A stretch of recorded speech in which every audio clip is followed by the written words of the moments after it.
আসসালামু আলাইকুম রহমতুল্লাহি ওয়া বারাকাতুহু। আশা করি সবাই ভালো আছেন।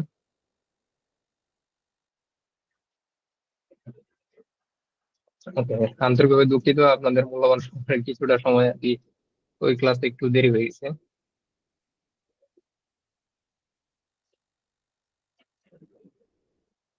তো আজকের আলোচ্য যে বিষয় তা হলো ব্লকচেন। ব্লকচেন সম্পর্কে ডিসকাস করার আগে আমি আমার ব্যক্তিগত কিছু সামারি শর্ট করে বলি।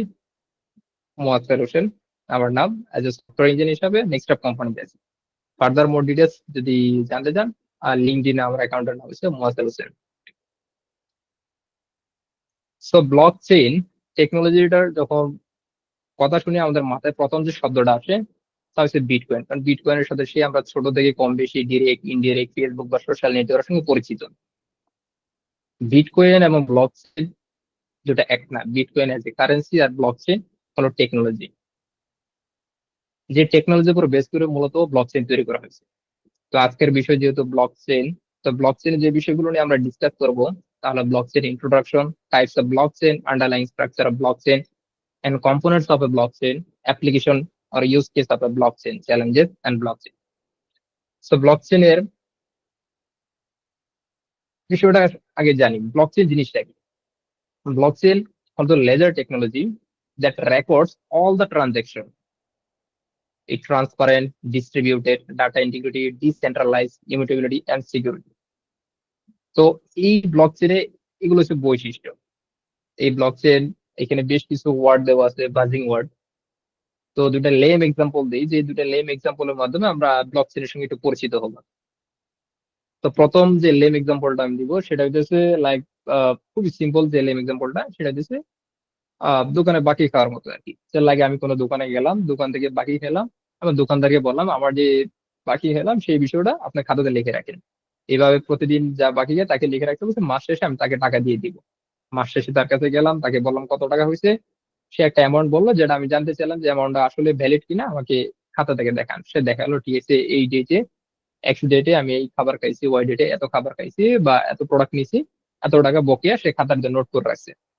Which is fine. সো এই যে খাতার ভিতর নোট করে রাখাটা, এটাই মূলত হয়েছে লেজার টেকনোলজি, মানে হিসাব সংরক্ষণ করে রাখার একটা টেকনোলজি। লেজার বাংলা আবিধানিক করতে হয়েছে খাতা বা নোটবুক এরকম।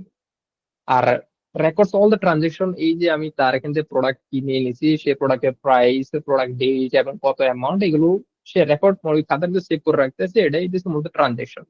প্রতিদিন তার কাছে আমি যা নেই আর কি, প্রত্যেকটা প্রোডাক্টে এক একটা রেকর্ডস, এই রেকর্ড গুলো তার ওই খাতার ভিতরে সেভ করে রাখে।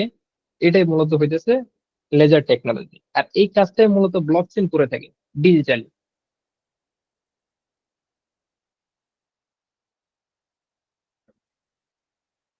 ডিজিটালি এই কাজটা ব্লকচেন করে থাকে আর কি।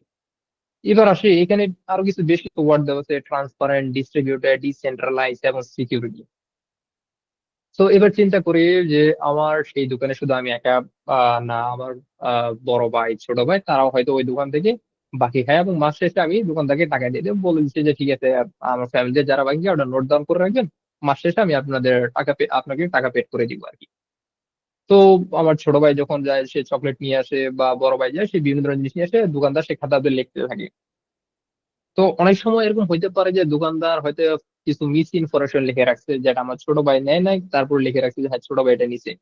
তো এই সমস্যাটা দূরীকরণের জন্য আমরা করলাম কি, যে এমন একটা খাতা নিলাম যে খাতার ভিতর, ডিজিটাল একটা খাতা চিন্তা ভাবনা করি, যে খাতার ভিতর যখন দোকানদার কোনো কিছু লিখবে, সাথে সাথে ওটার নোটিফিকেশন আমি পাবো যে ঠিক আছে এই প্রোডাক্টটা এই সময় আমার এই ছোট ভাই, আমি কিংবা আমার বড় ভাই পারচেজ করছে, পার্সেন্ট বাকি নিছে। ঠিক আমি যখন নিব সেটা আমার ছোট ভাইয়ের কাছে নোটিফিকেশন যাবে। এইভাবে ধরেন এমন একটা খাতা, একটা খাতা বলবো না, ওই খাতার একটা কপি আমার কাছে, আমার ছোট ভাইয়ের কাছে, আমার বড় ভাইয়ের কাছে, সবার কাছে আছে। কেউ যখন ওখানে কোনো কিছু লেখে সেটা আপডেট সবাই পেয়ে যায়। তো আমার ছোট ভাই যখন কোনো কিছু খায়, দোকানদারকে বলছে লিখতে, দোকানদার লিখছে, সেটা আমি সাথে সাথে আপডেট পেয়ে গেছি, আমার ছোট ভাই আপডেট পেয়েছে, আমার বড় ভাই আপডেট পেয়েছে। তো আমি যা খেলাম সেটাও দোকানদার নোট ডাউন করছে, কোনো কখনো যে দোকানদার বলে যায় আমি সেটা লিখলাম, দোকানদার আপডেট পেয়ে যাবে ঠিক আছে হ্যাঁ এই কাস্টমার লিখে রাখছে। তো এমন যদি হয় যে দোকানদার সেখানে মানে কোনো একটা প্রোডাক্টের প্রাইস মিস ইনফরমেশন দিয়ে রাখছে, প্রোডাক্টের প্রাইস 10 টাকা সে 12 টাকা দিয়ে রাখছে, তো এই আপডেটটার সাথে সাথে আমাদের সবার কাছে চলে যাবে যে এই দোকানদার একটা ভুল প্রোডাক্ট বা ভুল প্রাইস দিয়ে রাখছে। তখন আমি দোকানদার গিয়ে বলবো, ভাই এই প্রোডাক্টটা 10 টাকা ছিল, আপনার 12 টাকা কেন লাগছেন, কারণ সাথে সাথে আমি দেখতে পারতেছি। আমি যদি মাস শেষে যাই আমি ভুলে যাব যে ঠিক আছে ওই সময় প্রোডাক্টটা কত ছিল খেয়াল নাই, আমরা অনেক কিছু বাদ দিই, কিন্তু সাথে সাথে যখন আমরা আপডেট পেয়ে যাই রিয়েল টাইম, তখন আমরা ধরতে পারি যে না দোকানদার এখানে ভুল বা অনেক বেশি প্রাইস অ্যাড করে ফেলছে। তো যেহেতু সবার কাছে আছে এবং সবাই দেখতে পারতেছি, এখানে এটা হচ্ছে ট্রান্সপারেন্ট ডিস্ট্রিবিউটেড, মানে সবার কাছেই আছে। ডাটা ইন্টিগ্রিটি, এই বিষয়টা একটু পরে আসবে। ডিসেন্ট্রালাইজ, মানে কোনো অথরিটি থাকবে না, সেন্ট্রাল অথরিটি থাকবে না, যে দোকানদার যে বলে যে আমি যা লিখছি তাই এটা আলটিমেট, এরকম হবে না। অথবা আমি যে মনে করি যে আমি যা লিখছি এটা আলটিমেট, এটাও হবে না। মানে এটা হচ্ছে সবাই সম্মতিক্রমে এটা মেনে নিবে। ঠিক আছে, তারপর হচ্ছে সিকিউরিটি এবং ইমিউটেবিলিটি, ওখানে যা একবার লেখা হবে ওটা সহজে চেঞ্জ হবে না, এটা মানে সিকিউরিটি আর ওটা সিকিউর থাকবে। এই কয়েকটা শব্দের সঙ্গে সবার শেষে আবার পরিচিত হব। এবার আসি ব্লক চেইন। ব্লক চেইনে যেহেতু আমরা জানলাম যে এটা একটা লেজার টেকনোলজি, মানে হিসাব সংরক্ষণ করে রাখার একটা টেকনোলজি, যেটা সবার কাছে এক একটা করে ক্লোন কপি থাকে আর কি। এবং সবাই যখন ওখানে কোনো লেনদেন বা কোনো কিছু লিখে রাখা হয় সবাই ইজিলি দেখতে পারে, কেউ যদি মনে করে যে এটা একটা ভুল সে সাথে সাথে জানাইতে পারে আর কি। তো যেহেতু সবাই দেখতে পারতেছে, সবার কাছে একটা করে ক্লোন কপি আছে, কোনো ভুল ইনফরমেশন চাইলে সবাই ইজিলি যাচাই করে ফেলতে পারতেছে।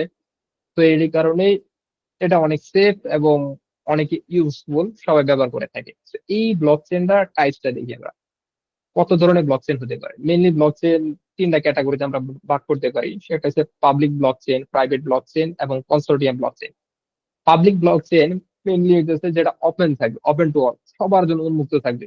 সেটা যে কেউ যে কোনো দেশ থেকে ইজিলি দেখতে পারবে যে ঠিক আছে কে কাকে কখন কত টাকা কি লেনদেন করছে সব ইজিলি মনিটরিং করতে পারবে। আর প্রাইভেট ব্লক চেনের ক্ষেত্রে হইতেছে একটা নির্দিষ্ট কোম্পানি ওটা মেনটেন করে থাকে আর কি। ওই কোম্পানি যে মনে করে যে ঠিক আছে আমার এই এমপ্লয়ি বা এই ব্যক্তিকে এটার একটা অ্যাকাউন্টের দরকার, সে এখানে শুধু লেনদেন করতে পারবে, এখানে তার হিসাব নিকাশ সবকিছু করতে পারবে, এছাড়া অন্য কেউ করতে পারবে না। সেটা মূলত হচ্ছে প্রাইভেট ব্লক চেন। আর ওপেন টু অল হচ্ছে পাবলিক ব্লক চেন, যে কেউ অ্যাকাউন্ট তুলে লেনদেন করতে পারবে, সেটা হচ্ছে পাবলিক। পাবলিকের ভিতরে আছে বিটকয়েন, ইথারিয়াম, সবগুলো পাবলিক। প্রাইভেট হচ্ছে যে হাইপার লেজার। কনসোর্টিয়াম এর ক্ষেত্রে হয় কি যে এখানে একটা কোম্পানি নিয়ন্ত্রণ করে না, কনসোর্টিয়াম এর ক্ষেত্রে হয় কি মাল্টিপল কোম্পানি নিয়ন্ত্রণ করে থাকে। যে কোনো একটা কোম্পানি একতরফা বাণিজ্য করবে বিষয়টা এমন না, যে বিভিন্ন কোম্পানি একত্রে নিয়ন্ত্রণ করে থাকে আর কি। যে সেখানে যখন লেনদেন হইতেছে সবকিছু মনিটরিং করতেছে। তো এটা হচ্ছে কিছুটা পাবলিক আবার কিছুটা প্রাইভেট। এটা বলা যায় এক প্রকার হচ্ছে হাইব্রিড। পাবলিক প্রাইভেট মিলে হয় হাইব্রিড, যেটা সেটা মূলত হচ্ছে কনসোর্টিয়াম। এটাকে যদি সিম্পল এক্সাম্পল আমরা বলতে পারি আর কি, যে প্রাইভেট ব্লক চেনের যে একটা এক্সাম্পল দেই, আহ লাইক হইতেছে অ্যাপল প্রোডাক্টের ক্ষেত্রে বলি, যে অ্যাপল প্রোডাক্ট সে যে মনে করে যে তার অ্যাপেল কয়েন আবিষ্কার করবে, সে অ্যাপেল কয়েন আবিষ্কার করার পর তারা যে মনে করে যে এখন থেকে অ্যাপেলের যত প্রোডাক্ট পারচেজ করবে ওই অ্যাপেল কয়েন দিয়ে করবে, অন্য দেশে কোনো মুদ্রা প্রয়োজন নাই। যে অনেক সময় হয় কি যে মুদ্রা আপস এন্ড ডাউন হয় বা মুদ্রা চলবে না, এরকম অনেক কিছু হইতে পারে, কিন্তু অ্যাপেল কোম্পানি এই সমস্ত সমস্যা দূর করার জন্য তারা বললো যে এখন থেকে অ্যাপেল কয়েন ব্যবহার করবা, যার কাছে অ্যাপেল কয়েন আছে সেই অ্যাপেলের প্রোডাক্ট পারচেজ করতে পারবে। কিন্তু এই কয়েনের সাথে অন্য কোম্পানির সম্মতি প্রদর্শন করলো না, যে ঠিক আছে না আপনার অ্যাপেল কোম্পানি আমরা ব্যবহার করবো না। আর অ্যাপেল কোম্পানিও চায় না যে অন্য কেউ ব্যবহার করুক। তখন সেটা হয়ে যাবে যে প্রাইভেটের আন্ডারে। আর যখন এমন কোনো কয়েন বা কারেন্সি আমরা ওই যে মনে করি বা ওই যে এমন টেকনিক আমরা আবিষ্কার করলাম যেটা বলি যে না সবাই ব্যবহার করতে পারবে, সেটা পাবলিকে চলে যাবে। আর এই দুইটাকে হাইব্রিড করে আমরা ব্যবহার করি কনসোর্টিয়াম। লাইক যে আর একটু ব্রড মাইন্ডে চিন্তা করি, যে আমাদের যতগুলো এশিয়ার দেশ আছে বা সার্কভুক্ত দেশ আছে, আমরা বলি যে ঠিক আছে আমরা একে অপরের সঙ্গে ট্রেড করে থাকি। তো ট্রেড করার ক্ষেত্রে আমাদের হয় কি যে আমাদের নিজস্ব মুদ্রাকে আগে ইউএস ডলারে কনভার্ট করতে হয়, তারপর ইউএস ডলার থেকে যার যার লোকাল মুদ্রা কনভার্ট করতে হয়। সাপোজ আমরা যে শ্রীলঙ্কার সাথে লেনদেন করতে হয়, আমাদের দেশের টাকা শ্রীলঙ্কা চলবে না, তো শ্রীলঙ্কার যে মুদ্রা আছে সেটা আমাদের এখানে চলবে না, আমাদের এইখানে করতে হয় আগে ডলারে কনভার্সন করতে হয়, তারপর সেটা শ্রীলঙ্কা কনভার্সন করে ডলার থেকে সেন্ট শ্রীলঙ্কান ডলার শ্রীলঙ্কার রুপি মুদ্রাকে আগে ডলারে কনভার্ট করতে হয়, তারপর সেটাকে বাংলাদেশের টাকায় কনভার্ট হয়, ডিরেক্ট হয় না। তো এই সমস্যা দূরীকরণে যদি আমরা যে মনে করি যে আমাদের সার্কভুক্ত যতগুলো দেশ আছে আমরা একটা সেন্ট্রাল মুদ্রা সিস্টেম ব্যবস্থা করব, সেই মুদ্রার মাধ্যমে আমরা সবাই একে অপরের সাথে লেনদেন করতে পারবো আর ওই মুদ্রা সবার সর্বসম্মতি মেনে নিব। তো এরকম চাইলে এটা করা যায়, ঠিক আছে, কয়েন আবিষ্কার করা যায়। তো সেটাই হবে আর কি কনসোর্টিয়াম, যে এখানে এই কয়েনটা শুধুমাত্র সার্কভুক্ত ছাড়া অন্য কেউ ব্যবহার করবে না এবং অন্য কেউ এটা মেনে নিবে না। তো আমরা ব্লক চেইন সম্পর্কে জানলাম যে ব্লক চেইনে ডাটা যখন রাখা হয় সেফ থাকে, সিকিউর থাকে, সবাই দেখতে পারে, সবার কাছে একটা ক্লোন কপি থাকে। তো এই যে বিষয়গুলো আছে, এত সুবিধাগুলো আছে, এই বিষয়গুলো আসলে কিভাবে ব্লকচেন প্রোভাইড করে থাকে এবং কোন কোন কম্পোনেন্ট বা স্ট্রাকচার দিয়ে মূলত ব্লক চেন তৈরি হয়। ব্লক চেন মেনলি তৈরি হয় যে শব্দটার সঙ্গে আমরা পরিচিত, সেটা হচ্ছে ব্লক। ব্লগে ডাটা রাখা হয় মেনলি। আমরা যে ট্রানজেকশন করে থাকি সেই ট্রানজেকশনের ডাটাগুলো সেভ করে রাখা হয়। এই যে শুরুতে একটা লেম এক্সাম্পল দিয়েছিলাম যে দোকানে বাকি খাই, বাকি খাওয়ার পরে দোকানদারকে বললাম তার বাকির খাতা সব লিখে রাখতে।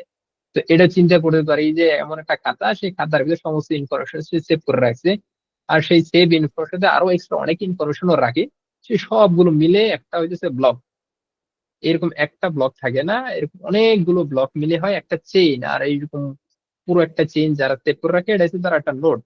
আর এই ব্লক চেনের যে ডাটা গুলো সেভ করে রাখা হয় ওটা সিকিউর থাকতে হবে, যে চাইলে সহজে ম্যানিপুলেশন করা যাবে না, এবং যেন সিকিউর থাকে, কেউ যেন ভুল ইনফরমেশন না রাখতে পারে, এরকম অনেক কিছু যেন সিকিউর, সেফ এবং ভ্যালিড ইনফরমেশন থাকে। ভ্যালিড যেন একটা ব্লক তৈরি হয়। এই ভ্যালিড ব্লক তৈরি করার জন্য যে বিষয়টা সবচেয়ে কাজ করে থাকে এটা হচ্ছে হ্যাশিং অ্যালগোরিদম। হ্যাশিং অ্যালগোরিদমের ভিতর SHA-256 মেইনলি ব্লক চেনে তো সবচেয়ে বেশি ইউজ হয়। এছাড়া কিছু কিছু কোম্পানি আছে তারা নিজেদের মতো করেও হ্যাশিং অ্যালগোরিদম ইউজ করে থাকে, লাইক ইথেরিয়াম, তারা নিজস্ব কিছু হ্যাশিং অ্যালগোরিদম ইউজ করে থাকে, ইক্যাশ। আর যদি বলি যে একদম অধিকাংশ ব্লক চেইন টেকনোলজি যারা, তারা SHA-256 অ্যালগোরিদম সবচেয়ে বেশি ইউজ করে থাকে আর কি। এবং এই যে ব্লক তৈরি করা হয়েছে একটা SHA-256 অ্যালগোরিদম দিয়ে, এই জেনারেটেড ব্লকটা যে আসলে ভ্যালিড ব্লক, সেই ভ্যালিড ব্লকটাই যাচাই করার জন্য প্রুফ অফ ওয়ার্ক মেনলি কাজ করে থাকে। প্রুফ অফ ওয়ার্ক মেনলি কাজ করে থাকে একটা যে ব্লক জেনারেট হয়েছে সেই ব্লকটাকে একটা পাজলের ভিতর রাখা হয়, যে পাজলের ক্ষেত্রে একটা টার্গেটেড ভ্যালু রাখা হয়, যে ঠিক আছে এই টার্গেটেড ভ্যালুটা যদি অ্যাকুরেট থাকে তার মানে এই ব্লকটা ঠিক আছে। আর এই ব্লকটা যেহেতু ঠিক আছে তখন গিয়ে ব্লক চেন ভিতর অ্যাড করা হবে। কিন্তু কথা হয়েছে যখন একটা ব্লক জেনারেট করা হবে পার্শিয়ালি শুরুর দিকে টেম্পোরারি, ওই ব্লকটা প্রুফ অফ ওয়ার্কে চলে যাবে যে ওই ভ্যালিড ব্লক কিনা ওটা। যদি মনে করে যে ভ্যালিড, ঠিক আছে, কিন্তু এই ভ্যালিড শুধু একজন যাচাই করলে হবে না। যেমন শুরুর দিকে বললাম যে আমার 4-5 জনের কাছে সেই খাতাটা আছে, যে আমাদের 3 ভাইয়ের কাছে আছে বা দোকানদারের কাছেও আছে। এখন আমি মনে করলাম যে, বা দোকানদার মনে করলো যে এটা ভ্যালিড, বিষয়টা এমন না। আমাদের অধিকাংশরই জানতে হবে এবং সম্মতি দিতে হবে যে ঠিক আছে এটা ভ্যালিড, সেটা হতে হবে মিনিমাম 51%। 51% যদি মনে করে যে ওইটা ভ্যালিড এবং ওই ব্লকটার ভ্যালিডিটি তারা টেস্ট করে দেখছে, 51% যদি টেস্ট করে, টেস্ট করার পরে যে 51% আউটপুট যদি সেম সিমিলার আসে এবং তারা যদি যাচাই বাছাই করে মেনে নেয় যে ঠিক আছে এই ভ্যালিডটা ব্লক, তখনই গিয়ে সেটা ব্লক চেইনে অ্যাড হয়। আর যখন নতুন কোন একটা চেইন আপডেট হয়, আপডেট হওয়াটা সেটা নোডে চলে আসে। তো যখন পুরো ব্লক চেইনে যতগুলো হিস্ট্রি আছে সেগুলো যখন নোডে আসছে, এই নোডটা তখন একটা কমপ্লিট নোড হয়। আর যার কাছে কমপ্লিট নোডটা হয় সে তখন যতজনের কাছে ওই ব্লক চেইনে কপিটা আছে সবার কাছে পাঠায় দেয় যে ঠিক আছে আপনারা সবাই আপনাদের ব্লক চেইনটাকে আপডেট করেন, আমার কাছে যে নতুন ব্লকটা জেনারেট হয়েছে এটা এবার সবাই মেনে নেন এবং এই ব্লকটাই অ্যাড করেন। এবার আসে এই যে এতবার ব্লক ব্লক ব্লক বলছি, যে ব্লক আসলে জিনিসটা কি। Just second.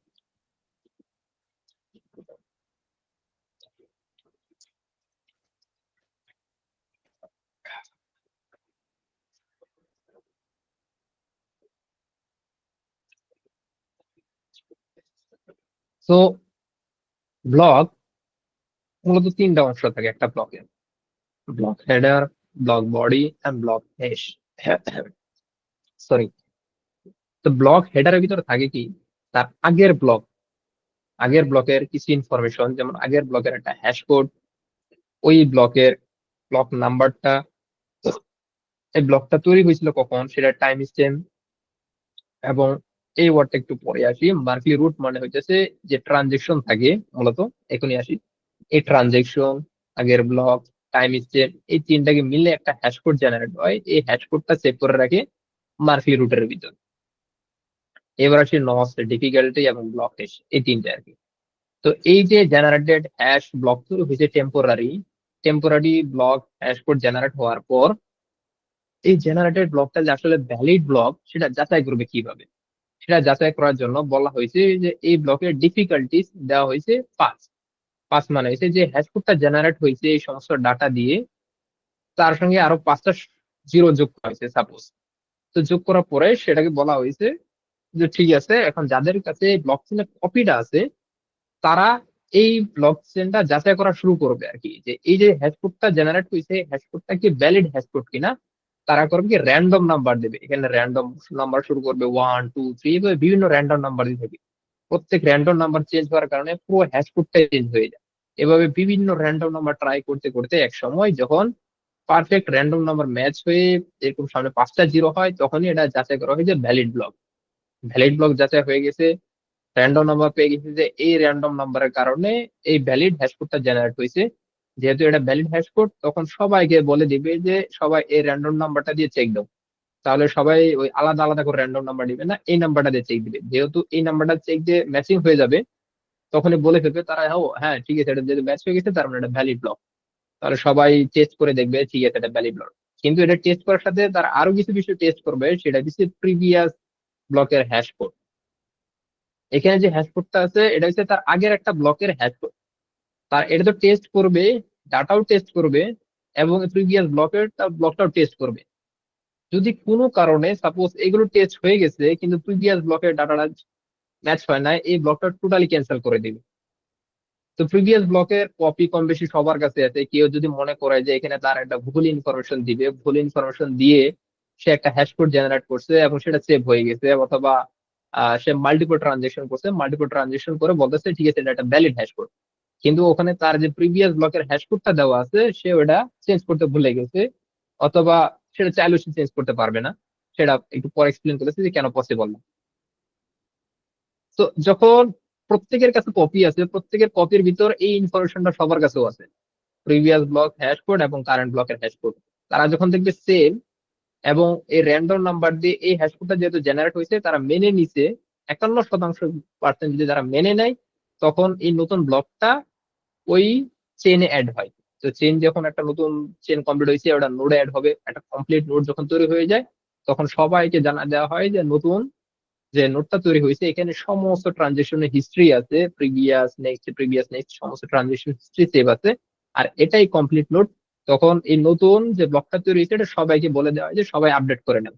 তো এই যে কাজগুলো করতেছে, এই কাজগুলো করার জন্য অনেক কম্পিটিশন পাওয়ার লাগে, অনেক প্রসেসিং পাওয়ার লাগে, অনেক র্যাম রোম লাগে, ইন্টারনেট কানেক্টিভিটি লাগে, এবং ক্যালকুলেশন করতে গিয়ে যে আমাদের যখন সিপিইউ কম্পিটিশন পাওয়ার ইউজ করা হয়, সিপিইউ গরম হয়ে যায় অনেক, সেটাকে ঠান্ডা রাখতে হয়, কুলিং করতে হয়।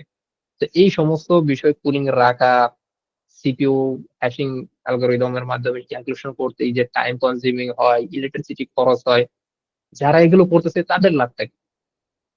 তারা এগুলো কেন করবে? তাদের লাভটা হইতেছে আমরা যখন গেম খেলি, গেমের যখন একটা লেভেল কমপ্লিট করি, গেম আমাদেরকে বোনাস দেয়। ঠিক এই ব্লকচেন টেকনোলজির ক্ষেত্রেও যখন আমরা এই ব্লকটাকে ভ্যালিডেট করব উইথ প্রিভিয়াস যত ব্লক আছে সমস্ত ব্লকের হ্যাশ, এই ডাটার হ্যাশ, কারেন্ট টাইম স্ট্যাম্প, এই ডাটা এবং প্রিভিয়াস ব্লকের হ্যাশ, এবং র্যান্ডম নাম্বার দিয়ে এটা টার্গেটেড ভ্যালু, এই সবগুলো দিয়ে যে যাচাই করতেছি, যদি মনে করি যে ঠিক আছে যে ফার্স্ট আগে যাচাই করবে তাকে এই সিস্টেম একটা গিফট দিবে। বিটকয়েনের ক্ষেত্রে সেটা গিফট দেওয়া হয় প্রায় 12 বিটকয়েন বা মোরলেস, 12 বিটকয়েনে কম বেশি কিছু তাকে গিফট দেওয়া হয়, যে সর্বপ্রথম এই ক্যালকুলেশনটা করে বের করবে যে এটা ভ্যালিড হ্যাশ। তো 1 বিটকয়েনের প্রাইস বাংলাদেশের কারেন্ট মার্কেট ভ্যালুতে প্রায় 1 কোটি টাকারও বেশি।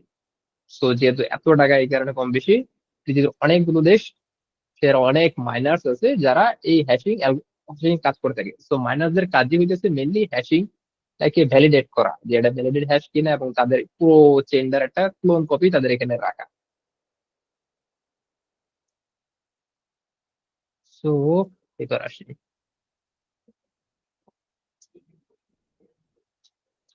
অপশনের যে বিষয়গুলো পড়লাম আছে ডাটা ট্রানজেকশন, তারপর হচ্ছে ডাটা ইন্টিগ্রিটি বা সিকিউরিটি, এই বিষয়গুলো একটু বোঝার পরে তারপর ইউজ কেস অফ ব্লকচেনটা দেন আসে। এবার সর্বপ্রথম ব্লকচেন যে আসলে সিকিউর এবং তার একটা এক্সপ্লেনেশন বা ব্লগ যদি আমরা দেখি, এখানে একটা ব্লক আছে।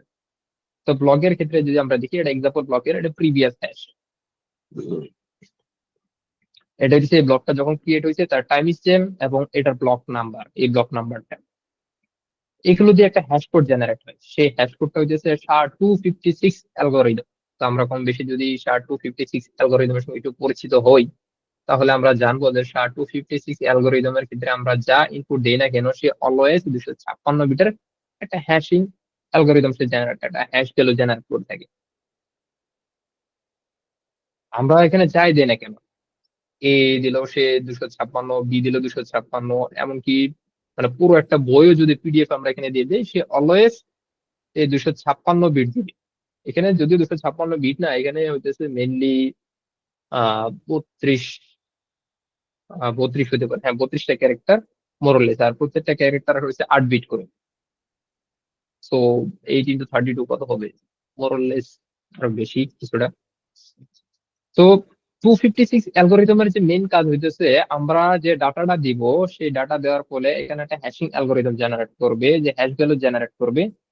এই হ্যাশ ভ্যালুটা থাকবে ডিটারমিনিস্টিক, মানে অলওয়েজ যা দিব, লাইক এখানে যে আমি আমার নাম দেই, এই নাম দেওয়ার ফলে যে হ্যাশ ভ্যালুটা জেনারেট হয়েছে, নেক্সট টাইম যদি আবার আমার এই নাম দেই, always same hash value generate হবে।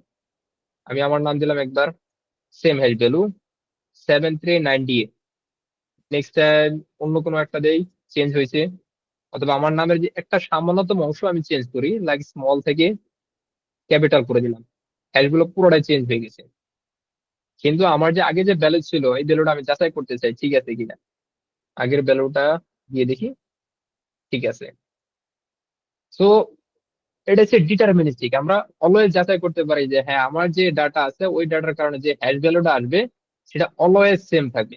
আমার ডাটা যদি সেম থাকে, হ্যাশ ভ্যালু সেম আসবে। কিন্তু ডাটা যদি স্লাইডলিও চেঞ্জ হয়, একটা ডট, একটা স্পেস, ক্যাপিটাল, স্মল, যাই কিছু চেঞ্জ করে না কেন, সামান্যতম চেঞ্জ হওয়ার কারণেও এই পুরো হ্যাশ ভ্যালুটা চেঞ্জ হয়ে যায়। তো যেহেতু আমরা দেখতেছি আমার সেম ইনপুটের জন্য অলওয়েজ একটা সেম আউটপুট আসতেছে, আমার ইনপুটে যদি সামান্যতম চেঞ্জ করা হয় পুরো হ্যাশটাই চেঞ্জ হয়ে যাইতেছে।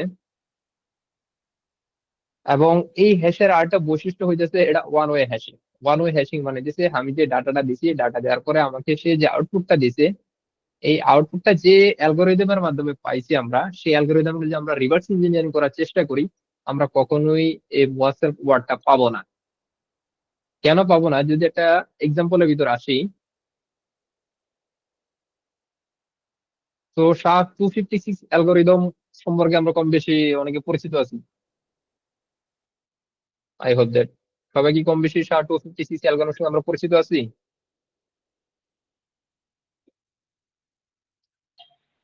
জি। ওকে। সো শাহ 256 অ্যালগোরিদমের মানে মেইন মেকানিজম সম্পর্কে আইডিয়া আছে, আন্ডারলাইন স্ট্রাকচার শাহ 256? না স্যার। আচ্ছা, ইটস ওকে, নো প্রবলেম।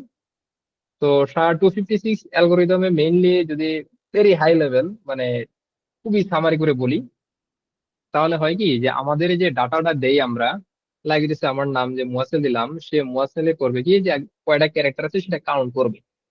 এবং প্রত্যেকটা ক্যারেক্টারের যে 8 বিটস, ওই যে আমরা ছোটবেলায় পড়ছিলাম আস্কি টেবিল ভ্যালু, এবং আস্কি টেবিল ভ্যালুতে 1 থেকে 0 থেকে 127, মানে হচ্ছে টোটাল 128টা থাকে। এবং প্রত্যেকটাকে যদি আমরা বাইনারিতে কনভার্ট করি, মতলব ম্যাক্স ভ্যালু হচ্ছে 128, সেটাকে যদি বাইনারিতে কনভার্ট করতে যাই তাহলে আমরা মেইনলি 8 বিট বাইনারি দ্বারা ইউজ করে থাকি আর কি। সো এই মুয়াসেল নামের ভিতর যেহেতু 60টা ক্যারেক্টার এবং প্রত্যেকটা ক্যারেক্টার যেহেতু 8 বিটস করে, তাহলে আমার এখানে আছে 256 বিটস। সো এগুলো কেন বলতেছি একটু বলি আর কি, যে SHA-256 অ্যালগোরিদমটা মানে ভেরি হাই লেভেল কিভাবে কাজ করে। আমি যখন কোনো ডাটায় দেই এই অ্যালগোরিদমের কাছে, সে অ্যালগোরিদম করে কি এটাকে বিটসে কনভার্ট করে থাকে।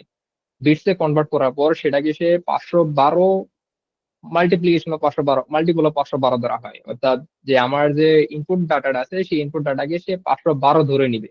কিন্তু আমার এখানে নাম যে মুয়াসাল আছে সেটা তো 512 বিটস না, সেটা হচ্ছে 56 বিটস, কিন্তু তার 512 বিটস লাগবে। তো সে যখন দেখবে যে ইনপুট ডাটা যদি 512 বিটের বেশি বা কম হয়ে যায়, সে তখন এটাকে ভাগ করা শুরু করবে, 512, তারপরে সে 1024, এইভাবে 512 এর গুণিতক আকারে যাইতে থাকবে।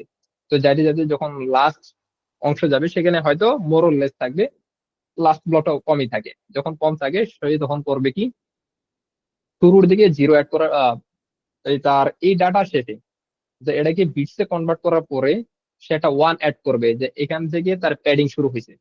মানে তার যেভাবে হোক 512 বানাইতে হবে, কারণ SHA-256 এর মেন রিজন হইতেছে তাকে 512 বিটস এর মাল্টিপল লাগবে আর কি।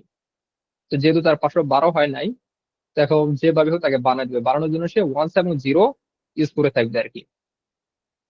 তো ওয়ান্স এবং জিরো যে অ্যাড করবে, লাইক কি প্রপার্টিস 256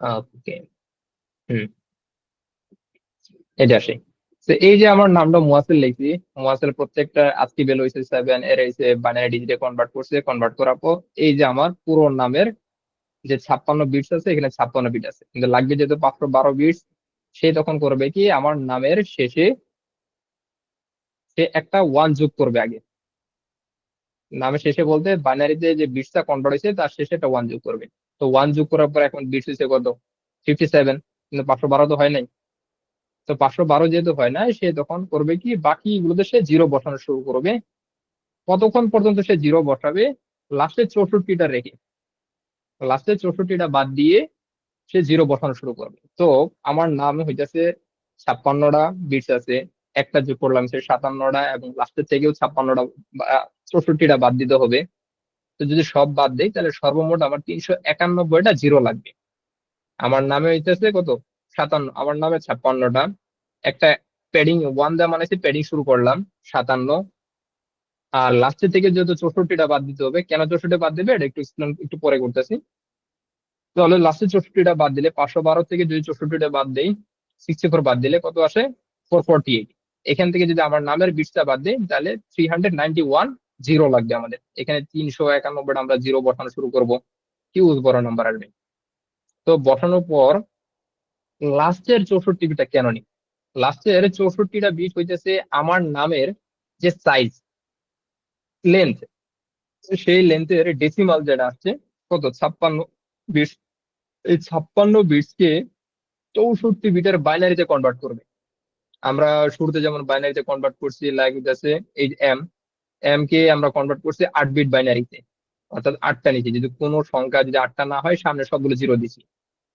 ছোটবেলা আমরা বাইনারি করছিলাম বাইনারি টু ডেসিমাল তো যখন আমরা দেখি কোনো নাম্বার যেমন যদি 8 বিট বাইনারি যে আমরা ওয়ান বা টু কে যদি বাইনারিতে কনভার্ট করতে চাই তাহলে সামনে 6টা জিরো দিয়ে তারপর ওয়ান তারপর জিরো দিই কারণ যেহেতু সামনের আহ কোনো ভ্যালু নাই ভ্যালু না থাকলেও অঙ্কে জিরো দিতে হবে কারণ 8 বিট বানাইতে হবে ঠিক সেম আহ যখন কোনো ইনপুট দেই সেই ইনপুটের যে লেন্থ আসে বাইনারিতে সেই লেন্থটাকে 64 বিট বাইনারিতে কনভার্ট করতে হয় যে 64 বিট তার এটার ভিতর না আটবে অবশ্যই এত বড় নাম্বার কখনো ইউজ হয় না তা না হলেও সেটাকে আবার ভাগ করে করা হয় যদি কম হয় তাহলে সেক্ষেত্রে সামনে ওই জিরো প্যাডিং করে বানানো হয় তো আমরা জানলাম আমাদের নামের বা ডাটার ইনপুট সাইজের প্রথমে সে বাইনারিতে কনভার্ট করে 512 বিটস দরকার তার যদি 512 বিটস হয় না সে তখন প্যাডিং শুরু করবে প্যাডিং শুরু করার ক্ষেত্রে শুরু যে হয়েছে সেটা বুঝবে কিভাবে তার নামের বাইনারি মানে ইনপুট ডাটার বাইনারির পরে সে ওয়ান যোগ করবে ওয়ান দেওয়ার মানে হইতেছে প্যাডিং শুরু হয়েছে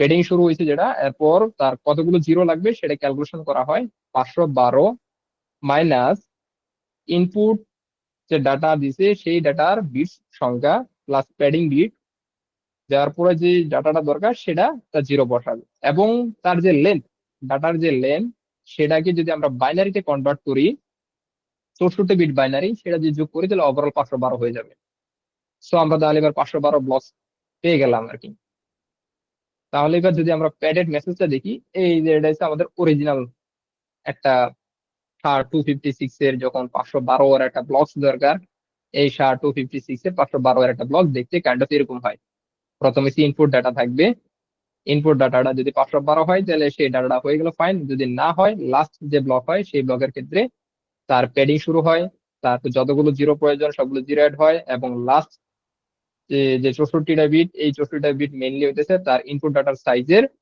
বাইনারি রিপ্রেজেন্টেশন সো এই যে ক্যালকুলেশন এখানে দেওয়া আছে আমার মেইনলি অরিজিনাল সাইজ ছিল মুয়াসেল নামের 56টা বিট যদি আমরা binary representation 56 bit padding total one সহ হইতেছে 392টা এবং লাস্টে 64 যোগ করি 512 বিটস হয়ে গেছে এবার আসি আমরা তো ব্লক পেয়ে গেলাম এই ব্লকটাকে SHA-256 অ্যালগোরিদম কিভাবে হ্যান্ডেল করে থাকে আর কি সে ভেরি হাই লেভেল বলতেছি পুরো ইন ডেপথ এত ডিটেলসে যাব না যেহেতু সময় খুব অল্প আহ আমরা প্রাইমারি নাম্বার প্রাইম নাম্বার সঙ্গে কম বেশি সবাই পরিচিত প্রাইম নাম্বার যদি বলি সর্বপ্রথম মানে প্রথম প্রাইম নাম্বার কোনটা তার কোনো আইডিয়া আছে প্রাইম নাম্বার মানে বাংলায় যাকে আমরা বলি মৌলিক সংখ্যা প্রথম মৌলিক সংখ্যা কোনটি? 1। মৌলিক সংখ্যার বৈশিষ্ট্য কি? যে সংখ্যাকে আর ভাঙা যাবে না। যে সংখ্যাকে ভাঙা যাবে না এবং 1 বাদে। ফার্স্ট প্রাইম যে নাম্বার 2। সংখ্যাকে ফার্স্ট প্রাইম নাম্বার হচ্ছে 2। তারপর second prime number 3। 3। Third prime number 5। 5। তো আমরা তাহলে প্রাইম নাম্বার সর্বমোট পরিচিত আর কি। প্রথম প্রাইম নাম্বার 2, তারপর 3, 5। সো এইভাবে প্রাইম নাম্বার মূলত ইউজ করা হয় 64টা প্রাইম নাম্বার। সো এবার যদি আমাদের কারোর কাছে ক্যালকুলেটর থাকে আমরা তাহলে দেখতে পারবো আর কি 2 এর রুট স্কোয়ার রুট করলে কত আসে। আমাদের কারো কোনো আইডিয়া আছে 2 এর স্কোয়ার রুট? ক্যালকুলেটর আমার এখানে আছে কিনা আমি শিওর না, দিকে অনলাইন ক্যালকুলেটর থাকার কথা। অনলাইন 1.4 গুড, তাহলে কেউ হয়তো ক্যালকুলেশন করে ফেলছে। আমি যদি 2 এর রুট দিই, না, আগে ক্লিয়ার করে নিই। রুট অফ 2 দিলাম, 1.4। কিন্তু এখানে কয়টা ডিজিট দিছি? দশমিকের পর ডেসিমালের পর কয়টা? 1টা, 2টা, 4টা, 6টা, 8, 10, ম্যাক্স থেকে 12 থেকে 13টা দিছে। কিন্তু আমাদের দরকার কত? 32, 32টা ডিজিট প্রয়োজন। SHA-256 অ্যালগোরিদম করে কি, যতগুলো প্রাইম নাম্বার আছে, যতগুলো বলবো না, মানে প্রথম 64টা প্রাইম নাম্বারের রুট বের করে আগে সে রুট বের করে তার দশমিকের পরে যে এটা থাকে আর কি, লাইক আমরা যেটা বের করলাম মাত্রই, এই যে 1.41, এই দশমিকের যে অংশটুকু, এই অংশটুকু যদিও এখানে আমাদের গুগল সাজেস্ট করছে মাত্র 12-13টা, কিন্তু এটা অনেক বড় হবে, অলমোস্ট ইনফিনিট পর্যন্ত আমরা চলে যেতে পারবো আর কি। কিন্তু এত বড় সে নিবে না, সে নিবে হচ্ছে 32টা ডিজিট। 32টা ডিজিট পর্যন্ত নিবে আর কি, প্রথম অংশটা বাদ দিয়ে শুধু দশমিক অংশটা নিবে। তাহলে 64টা প্রাইম নাম্বারের দশমিকের পরের অংশের 32টা ডিজিট সে নিবে। এটা হচ্ছে আমাদের SHA-256 মেকানিজম অ্যালগোরিদমের প্রথম অংশ, যে সে এগুলো এজ এ কনস্ট্যান্ট হিসেবে নিবে। এগুলো সে কোথাও সেভ করে রাখবে, যে ভ্যালুগুলো, হ্যাঁ, ভ্যালুগুলো সেভ করে রাখবে। এবং প্রথম 8টার যে 32টা ফ্র্যাকশন নাম্বার আছে, সেই ফ্র্যাকশন নাম্বারে হেক্সাডেসিমালে কনভার্সন করে, মডিফিকেশন করে 0 থেকে 7 পর্যন্ত তারা এখানে সেভ করে রাখবে আর কি। প্রথম 8টা প্রাইম নাম্বারের ফ্র্যাকশন যেটা আসবে স্কোয়ার রুট অফ প্রাইম, যেমন এখানে এই যে প্রথম 8টা 2, 3, 5, 7, 11, 13, 17 and 19, সেগুলো সে স্কোয়ার রুট করবে। স্কোয়ার রুট থেকে ফ্র্যাকশনাল পার্টটা নিবে, ডেসিমাল পার্টটা সে ইগনোর করবে। ইগনোর করে 32, যে each fractional part number is multiplied, যে ফ্র্যাকশন পার্টটা আসছে সেটাকে সে 2 দ্বারা মাল্টিপ্লাই করবে। মাল্টিপ্লাই করার পর আমরা একটা বিশাল বড় ইন্টিজার নাম্বার পাবো, এবং সাথে দশমিক মানে ফ্র্যাকশন নাম্বারও পাবো। ওখান থেকে সে করবে কি, শুধু পূর্ণ সংখ্যা ইন্টিজার নাম্বারটা নিবে, ফ্র্যাকশন পার্টটা বাদ দিবে। আমরা প্রথমে জানলাম প্রাইম নাম্বারকে রুট করলে একটা ফ্র্যাকশন অংশটুকু নিবে, আহ পূর্ণ সংখ্যাটুকু বাদ দিবে। ফ্র্যাকশন সংখ্যাটাকে আবার 2 দ্বারা মাল্টিপ্লাই করে পূর্ণ সংখ্যাটা নিবে, দশমিক সংখ্যাটা বাদ দিবে। সো দশমিক সংখ্যাটা নিবে না, শুধু পূর্ণ সংখ্যাটা নিবে, এবং সেই সংখ্যাটাকে হেক্সাডেসিমেলে কনভার্ট করবে। লাগিয়েছে আমাদের প্রাইম নাম্বারে যে নাম্বারটা আসলো, সেই নাম্বারটাকে ফ্র্যাকশন নাম্বার নিয়েছি, সেটাকে 2 দ্বারা মাল্টিপ্লাই করলাম। মাল্টিপ্লাই করলে এরকম একটা বড় সংখ্যা আসবে। সেই সংখ্যাটা শুধু দশমিক পূর্ণ সংখ্যাটুকু নিবে, পূর্ণ সংখ্যা ডেসিমাল অংশটুকু নিয়ে এই যে H0-তে সেভ করবে। এরকম প্রথম 8টা নিয়ে সে এখানে সেভ করে রাখবে। প্রথম 8টা কেন কেন নেওয়া হয়েছে সেটা একটু পরে আসতেছি। তো এবার আসি, তো আমাদের যে নামটা যে ডাটা ইনপুট হিসেবে দিছিলাম মুয়াসেল, সেই মুয়াসেলকে আমরা বিটসে কনভার্ট করছি। বিটসে কনভার্ট করে প্যাডিং করে, তারপর সেটাকে লেনকে বাইনারি রিপ্রেজেন্টেশন করে ওভারঅল 512 বিটসে একটা ব্লক আমরা কনভার্সন করছি, তাই তো? 512 বিটসে যে ব্লকটা আসছে, সেই ব্লকটাকে এবার আমরা কাজ শুরু করব।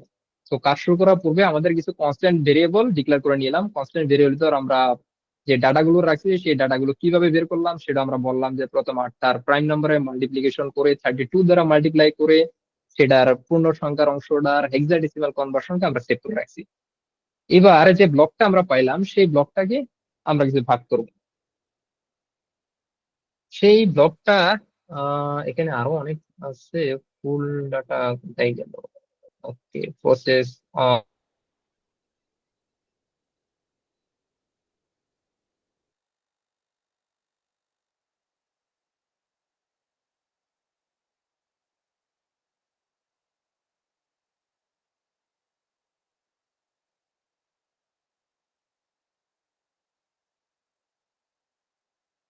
512 বিটস। হ্যালো স্যার, শোনা যায়? ওকে, জি, শোনা যাচ্ছে। আচ্ছা ঠিক আছে, ওকে, সাউন্ডস ক্লিয়ার। সো আমরা 512 বিটস যে ব্লকটা পাইলাম, এই ব্লকের এবার উপর আমরা কিছু কম্পিটিশনাল কাজ করব, যে কাজ করে আমরা একটা হ্যাশিং, ওই যে হ্যাশিং ফাংশন আমরা পাইলাম শুরুতে, যেখানে আমরা যখন কোনো ডাটা ইনপুট দেই, সরি এখানে না, এখানে যখন আমরা কোনো হ্যাশিং ডাটা এই ইনপুট দিলাম, ইনপুট দেওয়ার পর এই যে হ্যাশটা জেনারেট করছে, এই হ্যাশটা এবার কিভাবে জেনারেট করলো সেটা আসে। সো 512 যে বিটসটা পেলাম, বিটসের যে একটা ব্লক পাইছি, সেই ব্লকটাকে এবার ডিভাইডেড করা হবে 16টা ওয়ার্ডসে। আমরা 1 বাইট সমান সমান কত বিট জানি তো? 8 bit is equal to 1 byte. 8 bit সমান 100। হ্যাঁ, okay, good, which is fine. So 1 word সমান সমান কত বিট হতে পারে, আইডিয়া আছে? 16। 1 ওয়ার্ড সমান সমান হচ্ছে 32 বিট, 1 ওয়ার্ড হচ্ছে 2 বাইট, আর 1 বাইট হচ্ছে 8 বিট। সো আমরা একটু যে ম্যাথমেটিক্যাল ক্যালকুলেশন করি, 8 বিট, 8 বিটে হয় 1 বাইট, আর 2 বাইটে, 4 বাইটে হয় একটা ওয়ার্ড, তাহলে 4টা কত, 32। So 1 word is equal to হচ্ছে 4 বাইট, আর 1 byte is equal to 8 bit, তাহলে 1 word is equal to 32 bit. Simple mathematical equation. So আমরা এবার 512 বিটসের যে ব্লকটা পাইলাম, এর আগে এবার 32 দিয়ে ডিভাইডেড করবো। 32 দিয়ে ডিভাইডেড করলে 16টা অংশ পাবো, যে 16টা অংশকে আমরা ওয়ার্ডস বলি।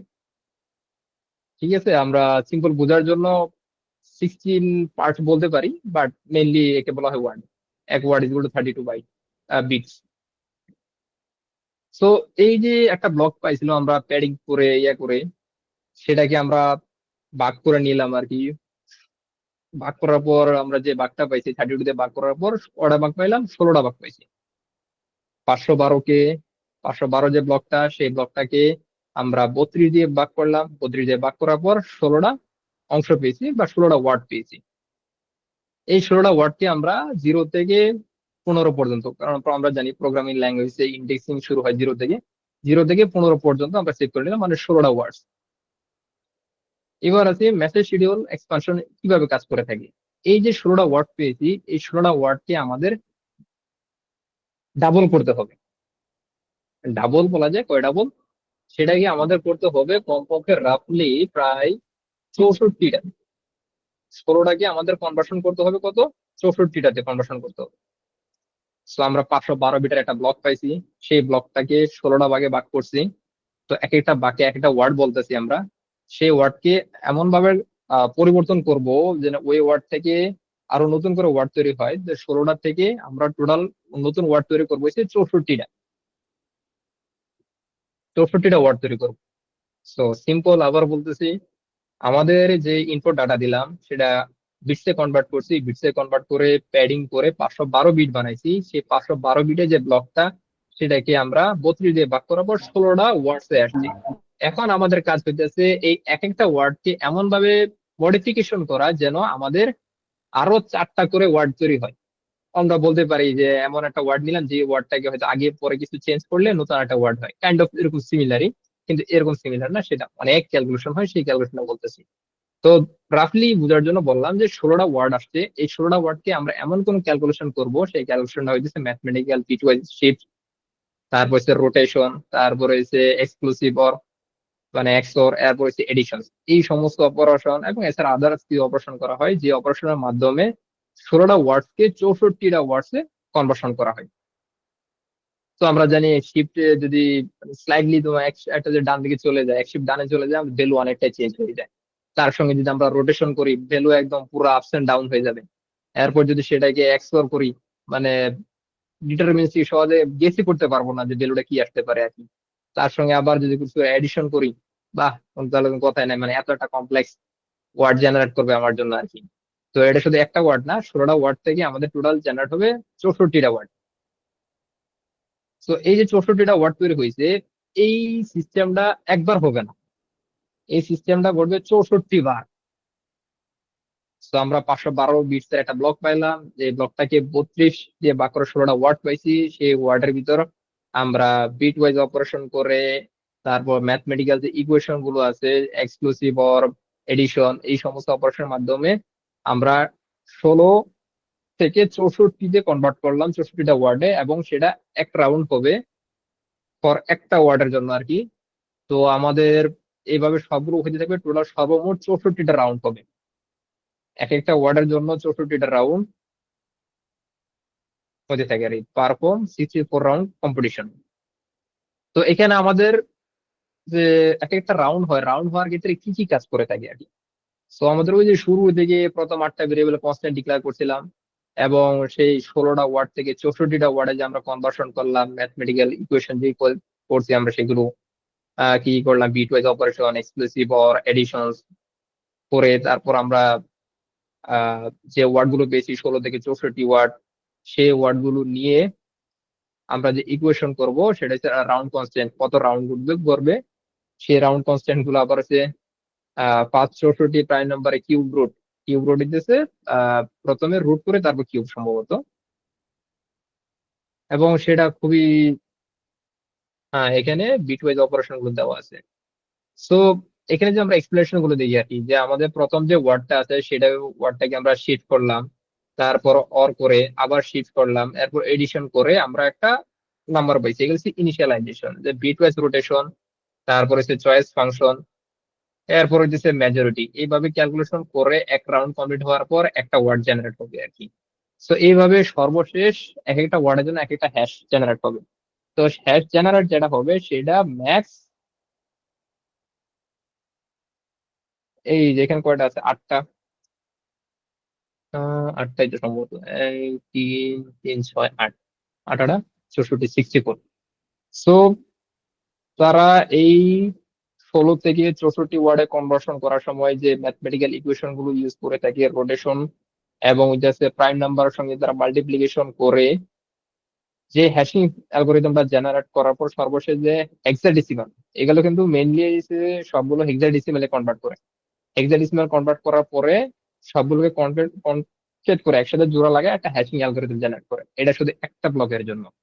এখন আমাদের কাছে কোশ্চেন আসতে পারে, ভাই আমি স্যার এই যে আমি ইনপুট দিলাম, সেই ইনপুটের সাইজ হতে পারে লাইক এই যে এখানে, এখানে তো যদি শুধুমাত্র তাহলে আমি হয়তো একটা পুরো পিডিএফ দিয়ে দিলাম, নো ইস্যু, পুরো পিডিএফটাকে সে 512 করে ভাগ করতে থাকবে, প্রত্যেকটাকে এসে সেম মেকানিজম নিবে, 64টা ভাগ করবে, 64টা ভাগ করার পর সেটাকে আবার 16 ভাগে কনভার্ট করবে, 16 থেকে তারপর আবার 64 দিয়ে নিবে, এবং এক একটাকে আবার 16 রাউন্ড করে কনস্ট্যান্ট করবে। প্রত্যেক কনস্ট্যান্টের ক্ষেত্রে প্রথম 64টা প্রাইম নাম্বারের কিউব রুটের সঙ্গে মাল্টিপ্লিকেশন করবে, মাল্টিপ্লিকেশন করে সেটাকে হেক্সাডেসিমালে কনভার্ট করে একটা ভেরিয়েবলে সেভ করে রাখবে আর কি, কনস্ট্যান্ট ভেরিয়েবলে।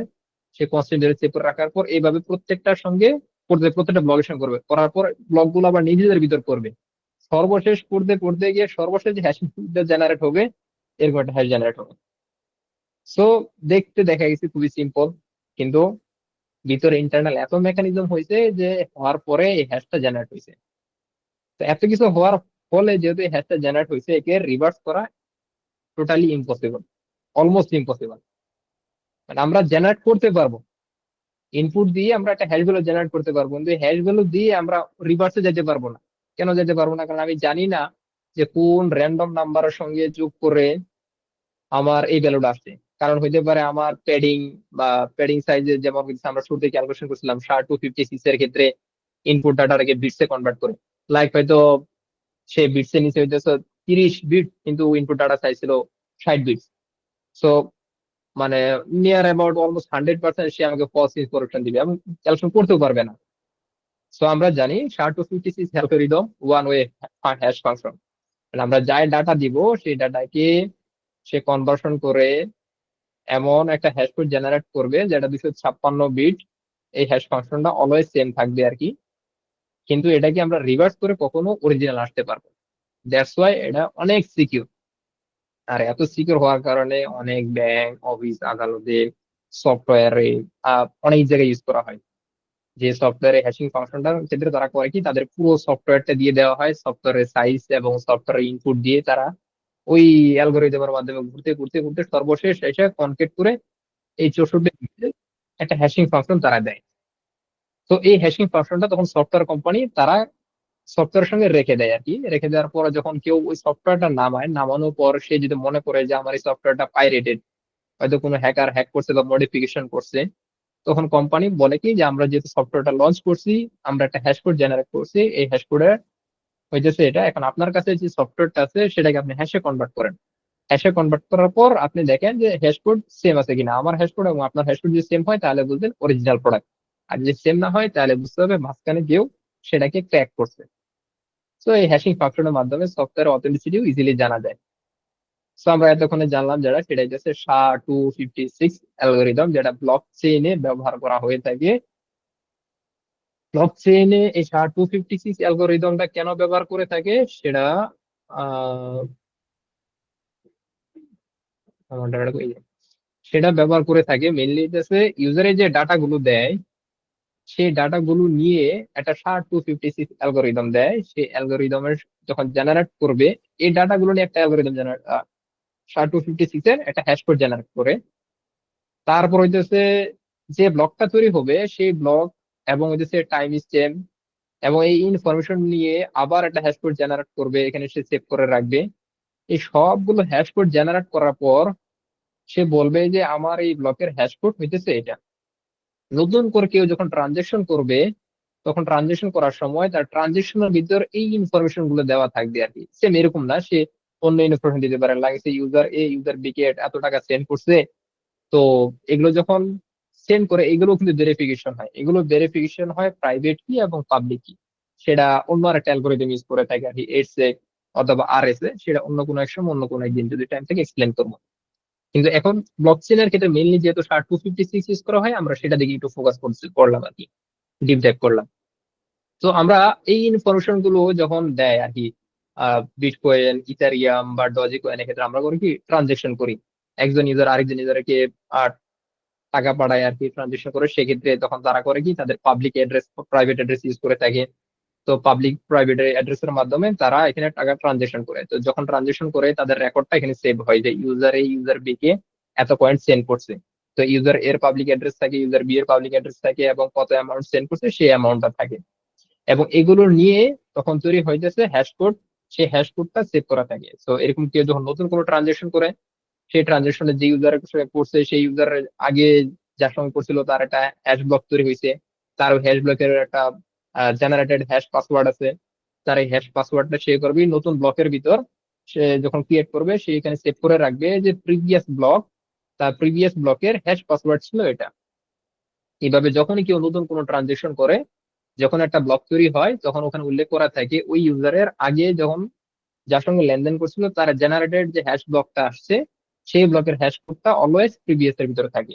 এবং পুরোটা ক্যালকুলেশন হওয়ার পরে তার নিজের আর একটা হ্যাশ কোড জেনারেট হয়। তো নতুন ব্লক অলওয়েজ তার আগের ব্লকের হ্যাশ কোড সেভ করে রাখে। তো এইভাবে আসলে ব্লক তৈরি হয় এরকম, এক একটা বা মাল্টিপল ট্রানজেকশন মিলে হয় একটা ব্লক, এরকম অনেকগুলো ব্লক মিলে হয় একটা ব্লক চেইন, যাকে আমরা বললাম আর কি ব্লক চেইন। ওকে। হুম, ব্লক চেইন বললাম। সো এই যে ব্লক চেইন আছে, এরকম হাজারো ব্লক চেইনের ইনফরমেশন যে স্টোর করে রাখে সেটা হচ্ছে এক একটা নোড। আমরা যখন কোনো অ্যাকাউন্ট খুলি, যারা মাইনার্স তারা করে কি এরকম পুরো ব্লক চেইনের হিস্ট্রিটা, যে শুরু থেকে এখনো পর্যন্ত যত ট্রানজেকশন হয়েছে, যে ব্লক জেনারেট হয়েছে, এটা তারা সেভ করে রাখে। তো মাইনাসরা দ্বারা পুরো হিস্ট্রি তাদের কাছে সেভ আছে। আর এরকম মাইনাস শুধু একজন না, পৃথিবীতে অনেক মাইনাস আছে, তাদের কাছে পুরো কমপ্লিট ব্লক চেইন, এই বিটকয়েনের বা ইথারিয়ামের পুরো হিস্ট্রি তাদের কাছে সেভ করা আছে। তো যখন নতুন করে কেউ ট্রানজেকশন করে, ট্রানজেকশন করার সময় যে ডাটাগুলো আছে, এই ডাটাগুলো ভ্যালিডেশন হয় পাবলিক কি এবং প্রাইভেট কির মাধ্যমে, যে ওই ইউজার ভ্যালিড ইউজার কিনা। পাবলিক কি প্রাইভেট কি যদি সিম্পল করে বলি, একদম সিম্পল, সেটা হইতেছে ইমেল এবং তার পাসওয়ার্ড। আমরা ইমেল সবাইকে শেয়ার করতে পারি, আর ওই ইমেলের মালিককে সেটা জানার জন্য লাগবে পাসওয়ার্ড। সো আমি যদি আমার একটা ইমেল খুলি, লাগছে muasal.hussain22@gmail.com, ওই ইমেলের মালিক যেহেতু আমি, তা প্রুফ হইতেছে আমি আমার প্রাইভেট কি দিয়ে ইমেলটা চেক দিতে পারি, যে ইমেল অ্যাক্সেস করলাম, তারপর আমি আমার ইনফরমেশন দেখতে পারতেছি। তো পাবলিক কি সবার কাছে শেয়ার করা যায়, কিন্তু প্রাইভেট কি সবার কাছে শেয়ার করা যায় না। তো পাবলিক কি এবং প্রাইভেট কি দ্বারা আমরা এখানে ভ্যালিডেট করতে পারি যে ওই ইউজারটা ভ্যালিড ইউজার কিনা, এবং সেই ইউজারের অ্যাকাউন্টে যে টাকাটা আছে আছে আসলে এত টাকা আছে কিনা, সে ট্রানজেকশন করতেছে ইউজার এ কি ইউজার বি, সে টাকা পাঠাবে, তার এত পরিমাণ টাকা আছে কিনা, এবং ইউজার বি এর অ্যাড্রেসটাও কি ভ্যালিড অ্যাড্রেস কিনা। এই সমস্ত কিছু শুরুতে ট্রানজেকশনে চেক হয়ে যায়। পাবলিক কি, প্রাইভেট কি এবং ক্রিপ্টোকারেন্সির শুরুতে তারা চেক করে নেয়। চেক করার পরে গিয়ে ট্রানজেকশনে কিন্তু তাদের ডাটাগুলো সেভ করে। সেভ হওয়ার পরে তখন বাকি আবার হ্যাশিং অ্যালগোরিদম শুরু হতে থাকে আর কি। তো এই যে হ্যাশিং অ্যালগোরিদম গুলো শুরু হয় এবং হ্যাশকোড জেনারেট হয়, জেনারেট যে হ্যাশকোডটা জেনারেট হয়েছে, এই জেনারেটটা যাচাই বাছাই করতে হবে। যাচাই বাছাই করার পরেই তো একটা নোডে গিয়ে সেটা সেভ হবে, মানে ব্লক চেনে গিয়ে সেভ হয়, তারপর গিয়ে নোটসে গিয়ে সেভ হয়। নোটটা যদি কমপ্লিট হয় সবাই পেয়ে যায়। এখন সেই ব্লকটা যে আসলে ভ্যালিড ব্লক সেটা প্রমাণ করার ওয়ে কি। তো আমরা দেখলাম বিভিন্ন ধরনের ইনপুট ডাটার কারণে পুরো হ্যাশ ফাংশনটা চেঞ্জ হয়ে গেছে। আমরা দিছি মানে এই এখানে একটা এক্সাম্পল দেখলাম না, আমরা যে সামান্যতম স্লাইডলি যদি স্মল থেকে ক্যাপিটালে করি, স্মল থেকে ক্যাপিটাল করি, পুরো হ্যাশ কোড এত চেঞ্জ হয়েছে। কারণ অলরেডি আমরা SHA-256 এর সঙ্গে পরিচিত হয়েছি, যেটা 64টা ভাগ হবে, এত রাউন্ড করে ঘুরবে দেখলাম। তো স্লাইডলি চেঞ্জ করানোর পরে এত বড় ফাংশন হয়েছে, তো আমরা কোনোভাবে এটাকে রিভার্স প্রক্সি করতে পারবো না। তাহলে আমরা কোথায় করতে হবে কি, আমাদের এখানে সেম আবার র্যান্ডম ইনপুট দিয়ে সেম হ্যাশ ফাংশন জেনারেট করার চেষ্টা করবো, যেটা আসলে মানে বলবো কি একজন মানুষের সারা জীবন চলে যাবে, তারপরও সেম হ্যাশ ফাংশন পাওয়া পসিবল। কিন্তু আমাদের ভ্যালিডেট করতে হবে যে হ্যাশ ফাংশন আসলে ভ্যালিড হ্যাশ ফাংশন কিনা, কারণ এই হ্যাশ ফাংশনের ভিতরেই তো তার সমস্ত ট্রানজেকশন হিস্ট্রি আছে। তো আমাদের যদি হ্যাশ ফাংশনটা ভ্যালিডেট করতে পারি তাহলে এই ট্রানজেকশন হিস্ট্রি আমরা ধরে নিবো যে ভ্যালিড। এখন এটা যাচাই করার জন্য, যেহেতু মানে একজন মানুষের সারা জীবন চলে যাবে, এত টাইম তো মানুষের কাছে নাই যে এই একটা ব্লগ যাচাই করার জন্য সারা জীবন অপচয় করে ফেলবে। তখন তো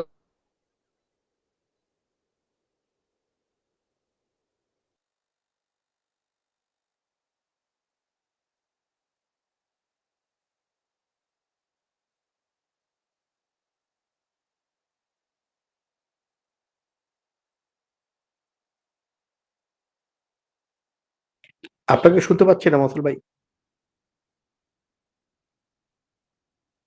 তারা করে কি, এটা ডিফিকাল্টি লেভেল মেনটেন করে। সরি, মানে মোবাইলটা ইউজ করতেছিলাম তো একটা কল হ্যাঁ এখন আসলাম। ঠিক, হ্যাঁ ঠিক আছে, এখন শোনা যাচ্ছে জি। আচ্ছা, সো হ্যাঁ, প্রুফ অফ ওয়ার্কের দিকে আমরা আসছিলাম। তো একজন মানুষের যেহেতু একটা হ্যাশ কোড জেনারেট করতে করতেই মানে সেম হ্যাশ কোড যে আবার ভ্যালিড হ্যাশ কোড এটা জেনারেট করতে সারা জীবন চলে যাবে, ওই টাইম তাদের কাছে নাই। তখন তারা একটা সিস্টেম বের করলো আর কি, ব্লকচেন টেকনোলজির ক্ষেত্রে ডিফিকাল্টি ব্যবহার করে। ডিফিকাল্টি করে কি, যে প্রথম হ্যাশ কোডের শুরুর দিকে তারা 3টা 4টা বা 5টা জিরো বসায়। এটা উল্লেখ করা থেকে 5টা, ডিফিকাল্টি 5 মানে হচ্ছে প্রথম 5টা জিরো, ডিফিকাল্টি 3 মানে প্রথম 3টা, 1 হলে প্রথম একটা। সো এক্ষেত্রে হবে কি যে আমাদের পুরো হ্যাশ ফাংশন আমাদের চেক করার দরকার নাই, আমরা হ্যাশ ফাংশনে খুব সামান্যতম অংশ চেক দিব, এবং সেটা কোনটা প্রথম 4টা বা 5টা চেক দিব। পুরো হ্যাশ ফাংশন তো অবশ্যই নিব, কিন্তু প্রথম 5টা সংখ্যা যেন জিরো আসে এটা আমরা ম্যাচ করার চেষ্টা করব। সো এটা ম্যাচ করার জন্য আমরা ডাটা যা আছে হ্যাশ ফাংশনের ক্ষেত্রে ওখানে ডাটা তাই থাকবে, এটার হ্যাশ কোডটা আমরা পাবোই, এই সবগুলোই পাবো। কিন্তু যেটা পাবো না সেটা হচ্ছে নস, মানে নাম্বার ওয়ান। তারা করবে কি, যে এখানে একটা র্যান্ডম নাম্বার দেওয়া শুরু করবে, সেটা জিরো থেকে নাম্বার ইনক্রিজ হইতে থাকবে, র্যান্ডম নাম্বার দিতে থাকবে, র্যান্ডম নাম্বার দিয়ে তারা হ্যাশ কোডে প্রথম অংশটুকু ম্যাচ করানোর চেষ্টা করবে। সো যাদের কাছে পুরো ব্লক চেইনটা আছে, হিস্ট্রিটা আছে, তারা পূর্ববর্তী ব্লক চেইনের প্রিভিয়াস হ্যাশ এবং এটার হ্যাশ কোড এবং ট্রানজেকশন প্রাইভেট পাবলিক, মানে প্রাইভেট কি যে ভ্যালিড ট্রানজেকশন যাচাই করে, এবং ডিফিকাল্টিস লেভেলের প্রথম 5টা যে আগে বের করতে পারবে আর কি, ক্যালকুলেশন করে, তাকে অ্যাজ এ উইনার কাউন্ট করা হবে। আর যে হবে উইনার তাকে 10টা বিটকয়েন দেওয়া হবে গিফট হিসাবে, যেহেতু আপনি এত পরিশ্রম করে আপনার এত কম্পিটিশন পাওয়ার অপচয় করে বা কাজে লাগায় আপনি প্রথম এই ব্লকটা সলভ করছেন এবং যাচাই করছেন যে এটা ভ্যালিড, তাহলে আপনাকে 10টা বিটকয়েন দিয়েছে। কিন্তু কোয়েশ্চেন হচ্ছে এই সিস্টেমটার কপি তো অনেকের কাছে আছে, ধরেন 1000 ইউজারের কাছে আছে। তো 1000 ইউজার একই সাথে ট্রাই করা শুরু করলো, কেউ হয়তো আগে পাবে, কেউ হয়তো at a time. It's nearly impossible যে এট এ টাইম দুইজনে পাওয়া। সো যে আগে পাইছে আর কি, কারণ এখানে টাইম স্টেপ মেনটেন করা হয়, টাইম স্টেপ অলমোস্ট ওই মিলি সেকেন্ড পর্যন্ত সেভ থাকে। তো টাইম স্টেপ যেহেতু মেনটেন করা হইতেছে, যে আগে ক্যালকুলেশন করবে, ক্যালকুলেশন করার পর সে যদি মনে করে যে এটা ভ্যালিড, সাথে সাথে সে করবে কি, সবাইকে জানাই দিবে। সবাইকে বলতে যারা ওই ব্লক চেইন ফুল হিস্ট্রিটা সেভ করতেছে তাদের কাছে একটা আপডেট চলে যাবে যে ঠিক আছে, আমার কাছে এই র্যান্ডম নাম্বারটার দ্বারা আমি যাচাই করছি যে এটা ভ্যালিড হ্যাশ ফাংশন। তখন সবাই করবে কি, নতুন করে যাচাই না করে জাস্ট ওই র্যান্ডম নাম্বারটা বসাবে আর দেখবে ও হ্যাঁ মিলে গেছে। যদি না মিলে তাহলে বলো ফলস, না মিললে কারো কাছে যায় না, মিললে তখনই এই নাম্বারটা যায় আর কি সবার কাছে। তো নাম্বার যেহেতু দিয়ে দেখবে যে হ্যাঁ মিলে গেছে। তো এইভাবে যদি সবারই মিলে কম বেশি, মানে সবার বলবো না, 51% যদি মিলে যায়, তখন তারা বলবে যে ঠিক আছে হ্যাঁ এটা ভ্যালিড ব্লক, এই ইনফরমেশন গুলো ভ্যালিড আছে, আর এই ব্লকের প্রিভিয়াস হ্যাশিং অ্যালগোরিদমটাও ঠিক আছে সবকিছুই। তখন তখন গিয়ে তখন এটা তারা মেনে নিবে। 51% যদি সম্মতি দেয় যে ঠিক আছে এটা ভ্যালিড, এই ব্লকটা গিয়া ব্লক চেনে অ্যাড হবে। আর ব্লক চেনটা যেহেতু আপডেট হয়েছে, সেই আপডেটেড ব্লক চেনটা নোডে অ্যাড হবে। আর এই নোডটা তখন কমপ্লিট হয়ে যায়, মানে একদম শুরু থেকে বিগিনিং অফ দ্য বিগিনিং থেকে একদম লাস্ট পর্যন্ত যে আসে তার হিস্ট্রি যেহেতু তার কাছে আছে, এই আপডেটটা তখন যারা ব্লক চেন হোল্ড করতেছিল তাদের সবাইকে বলা হবে যে ঠিক আছে এবার আপনারা সবাই এই ব্লকটা লাস্ট যেটা জেনারেট হয়েছে সেটা আপডেট করে ফেলেন। সবাই তখন সবার লাস্ট যে জেনারেট হয়েছে সেটা ব্লক চেনে আপডেট করে নিবে। সো আমাদের ব্লক চেন ডিস্ট্রিবিউটেড, মানে সবার কাছে একটা করে কপি আছে। এবং এখানে এটা এত সিকিউর, আমরা দেখলাম কি SHA-256 দ্বারা শুধুমাত্র হ্যাশ অ্যালগোরিদম মেনটেন করে। আবার প্রাইভেট কি পাবলিক এর জন্য RSA, SHA-256 এবং বিটকিপ তিনটা অ্যালগোরিদম মেনটেন করা হয়। এছাড়া আরো কিছু কনসেস কনসেস মেকানিজম অ্যালগোরিদম ইউজ করা হয়। এগুলো যেহেতু এত সিকিউরিটি মেকানিজম অ্যালগোরিদম ইউজ করা হয়, তাহলে নির্দ্বিধায় বলা যায় এটা অনেক সিকিউর। ডিস্ট্রিবিউটেড মানে সবার কাছে কপি আছে। এবং কেউ যদি একটা ভুল ক্যালকুলেশন করে বা রং ইনপুট দেয় যে ডাটাটা ভুল, কারণ আমরা জানি SHA-256 এর সামান্যতম স্লাইডলি চেঞ্জ হলেই একটা ভুল হবে। আর এখানে জেনারেট হওয়ার আগে তার আগে গুলো আবার যাচাই বাছাই হয় পাবলিক প্রাইভেট কি দিয়ে। তো যেহেতু সবগুলো যাচাই বাছাই হয়ে আসতেছে সবকিছুই, এবং এগুলো ট্রান্সপারেন্ট থাকে, মানে এই যে আমি ডাটাটা ক্যালকুলেশন করছি এই ডাটাটা যখন একটা ব্লক চেনে চলে যায়, ওই ব্লক চেনের কাছে এটা হিস্ট্রি হয়ে যায় আর কি, তার কাছে ডাটাটা ট্র্যাক থেকে যায়, রেকর্ড হয়ে যায় যে হ্যাঁ এই ইউজারকে $এত সেন্ড বা এত বিটকয়েন সেন্ড করছে। যেমন ইউজার মোয়াসেল ইউজার তানভীরকে 10 বিটকয়েন সেন্ড করছে, তানভীরের কাছে যেহেতু 10 বিটকয়েন আছে সে 5 বিটকয়েন সেন্ড করতে পারে। এই ট্রানজেকশন 5 বিটকয়েন সেন্ড করতে পারে, সেন্ড করছে। এই ট্রানজেকশনটা এখন ব্লক চেন ইউজার আছে। আগামী 10 বছর পরে যদি তার কোনো একটা ট্রানজেকশন নিয়ে হ্যাশ ফাংশন নিয়ে চেক দেওয়া হয় ওই ব্লক চেনে যে ঠিক আছে ট্রানজেকশনটা ভ্যালিড কিনা, সে চেক দিতে পারবে। ওই হ্যাশ ফাংশন দিয়ে যখন চেক দিবে ইজিলি সে পেয়ে যাবে ঠিক আছে হিস্ট্রি সহ সবকিছু। সো এই কারণে ব্লক চেন অনেক সিকিউর। ব্লক চেনের ভিতর এই যে ইনফরমেশন গুলো রাখছি এগুলো সিকিউরলি ভ্যালিডেট করা হয়েছে। ভ্যালিডেট করা হওয়ার পরে একবার ব্লক চেনে যেহেতু আপডেট হয়ে গেছে, এখন আপডেটেড ব্লক চেন সবার কাছে আছে। এত সব ফ্যাসিলিটি থাকার কারণে ব্লক চেনে এত জায়গায় ইউজ হইতেছে। মেইনলি মেইনলি ইউজ হইতেছে অ্যাজ এ ক্রিপ্টোকারেন্সি হিসাবে। সেটা বিটকয়েন, লাইটকয়েন, ইথেরিয়াম, এছাড়া আরো অনেক কারেন্সি আছে। সো এই সমস্ত ব্লগের ক্ষেত্রে প্রথম যে ব্লকটা সেই ব্লকটাকে বলা হয় Genesis block. Keep in mind, কারণ প্রথম ব্লগের ক্ষেত্রে প্রিভিয়াস হ্যাশ ভ্যালু থাকে না, কারণ সেই প্রথম প্রিভিয়াস হ্যাশ ভ্যালু তার সবগুলো জিরো থাকে, বাকি সমস্ত ব্লগের প্রিভিয়াস হ্যাশ ভ্যালু থাকে। সো ক্রিপ্টোকারেন্সি মানে ব্লক চেনে যে মেকানিজম আমরা দেখলাম, এত সমস্ত ফ্যাসিলিটি থাকার কারণে এটা একটা মুদ্রা হিসেবে ব্যবহার করা যেতে পারে। মানে ওই টেকনোলজি বেস করে আমরা একটা যদি কয়েন তৈরি করি সেটা হচ্ছে আমরা মুদ্রা হিসেবে ইউজ করতে পারবো। কারণ মুদ্রার বেশ কিছু বৈশিষ্ট্য থাকতে হবে, যে মুদ্রাকে সহজে ক্লোন করা যাবে না, ইজিলি আইডেন্টিফাইড করা যাবে, তারপরে যে আহ সহজে লেনদেনযোগ্য হবে এবং সবাই অ্যাকসেপ্ট করে নিবে। তো ক্রিপ্টোকারেন্সি মানে ব্লকচেন মেকানিজম সব মুদ্রার সমস্ত বৈশিষ্ট্যই আছে। মানে কারেন্সি যে বৈশিষ্ট্য থাকা প্রয়োজন একটি বহু বৈশিষ্ট্য এবং ফ্যাসিলিটি ব্লকচেন যেহেতু আছে এই কারণে এটা মুদ্রা হিসেবে কম বেশি অনেক ইউজ করতেছে। ব্যাংকিং মেকানিজম ইউজ করা যায়, যেখানে আহ ব্যাংকিং এর ক্ষেত্রে হবে কি ওটা প্রাইভেট, সেটা হবে কি প্রাইভেট ব্লকচেন, মানে যত ট্রানজেকশন হবে তারা ওটা শুধু সেভ করে রাখবে, কিন্তু বিনিময়ে কোনো টাকা পয়সা কিছু দিবে না। ও আরেকটা বিষয় হচ্ছে এই যে ট্রানজেকশন গুলো যখন হয় এগুলোর ক্ষেত্রে আবার একটা ফি ধরা হয় আর কি। ক্লাস সো এই যে ট্রানজেকশন গুলো যখন এখানে ডাটা সেভ করে রাখা হয়, বিনিময়ে একটা ফি দেওয়া হয়। কাদের ফি দেওয়া হয়? যারা এগুলো ভ্যালিডেট করে তাদেরকে ফি দেওয়া হয়। সো আমাদের এই ট্রানজেকশন হিস্ট্রির ভিতর আবার আমরা ওই হেলথ এর ডাটা গুলো রাখতে পারি। লাগে গেছে আমাদের যখন মেডিকেল টেস্ট গুলো করি, আমরা সেই ডাটা গুলো যদি ট্রানজেকশন মানে ওই যে ট্র্যাক রেকর্ড গুলো আছে এর ভিতর যদি আমরা সেভ করে দিয়ে একবার ব্লকটাকে ভ্যালিডেট করি আর কি কিছু বিটকয়েন বা ইথেরিয়াম দিয়ে, ব্লক চেনটা ভ্যালিডেট করা হয়ে যায়, তখন এটা আজীবনের জন্য থাকবে যতক্ষণ না পর্যন্ত সেই আমাদের ব্লক চেইন বা ক্রিপ্টোটা মানে একদম পুরো ডেড হয়ে যেতেছে। তো এতে হবে কি আমাদের মানে হুট করে যদি কখনো মনে পড়ে যে ঠিক আছে ওই রোগীর মেডিকেল রেকর্ড আমাদের জানা প্রয়োজন আর কি, এটা বলতে পারি আমরা একটা ডেটাবেজের মতো আর কি, যে কোন একজন ইউজারের সমস্ত মেডিকেল হিস্ট্রি এক জায়গায় সেভ আছে। কিন্তু সমস্যা হবে কি সেন্ট্রালাইজ থাকলে এক হসপিটাল আরেক হসপিটালের সঙ্গে ডাটা শেয়ার করে না নর্মালি। যেমন পপুলার হসপিটাল তারা নিজস্ব কিছু ডেটাবেস মেনটেন করে রোগীর জন্য। সেক্ষেত্রে তারা তাদের এখানে যত রুগী আসে তারা একটা কার্ড দিয়ে দেয়, ওই রুগীর ট্র্যাক হিস্ট্রি মেডিকেল রেকর্ড তারা সেভ করে রাখে। নেক্সট টাইম যখন ওই রুগী আসে ওই তাদের ওই কার্ডটা দিলেই দেখতে পারে যে ওই রোগীর আগে কি কি রোগ ছিল, কি কি টেস্ট দিছে, আউটকাম কি আসছে। কিন্তু পপুলার হসপিটাল অন্য কোনো হসপিটালের সঙ্গে তাদের ইনফরমেশন শেয়ার করবে না, অন্য হসপিটালও পপুলার সঙ্গে শেয়ার করবে না। তো এই সমস্যা দূর করার জন্য আমরা চাইলে ব্লক চেনে চলে যেতে পারি। ব্লক চেনের ভিতরে আমাদের মেডিকেল রেকর্ড গুলো সেভ থাকবে, যখন যে হসপিটালে লাগবে সেখানে আমাদের পাবলিক প্রাইভেট কির মাধ্যমে নিয়ে নিতে পারবে। তো এই ইনফরমেশন গুলো এনক্রিপ্টেড অবস্থায় ব্লক চেনে থাকবে। ব্লক চেনে কিন্তু এগুলো আবার ডিক্রিপ্ট অবস্থায় থাকে না, এগুলো হচ্ছে এনক্রিপ্টেড অবস্থায় থাকে। এগুলো একটা হ্যাশিং ফাংশন হয়ে থাকে, যে সবাই হ্যাশ ফাংশনটা দেখতে পারবে কিন্তু অ্যাকুরেট ডাটাটা দেখতে পারবে না।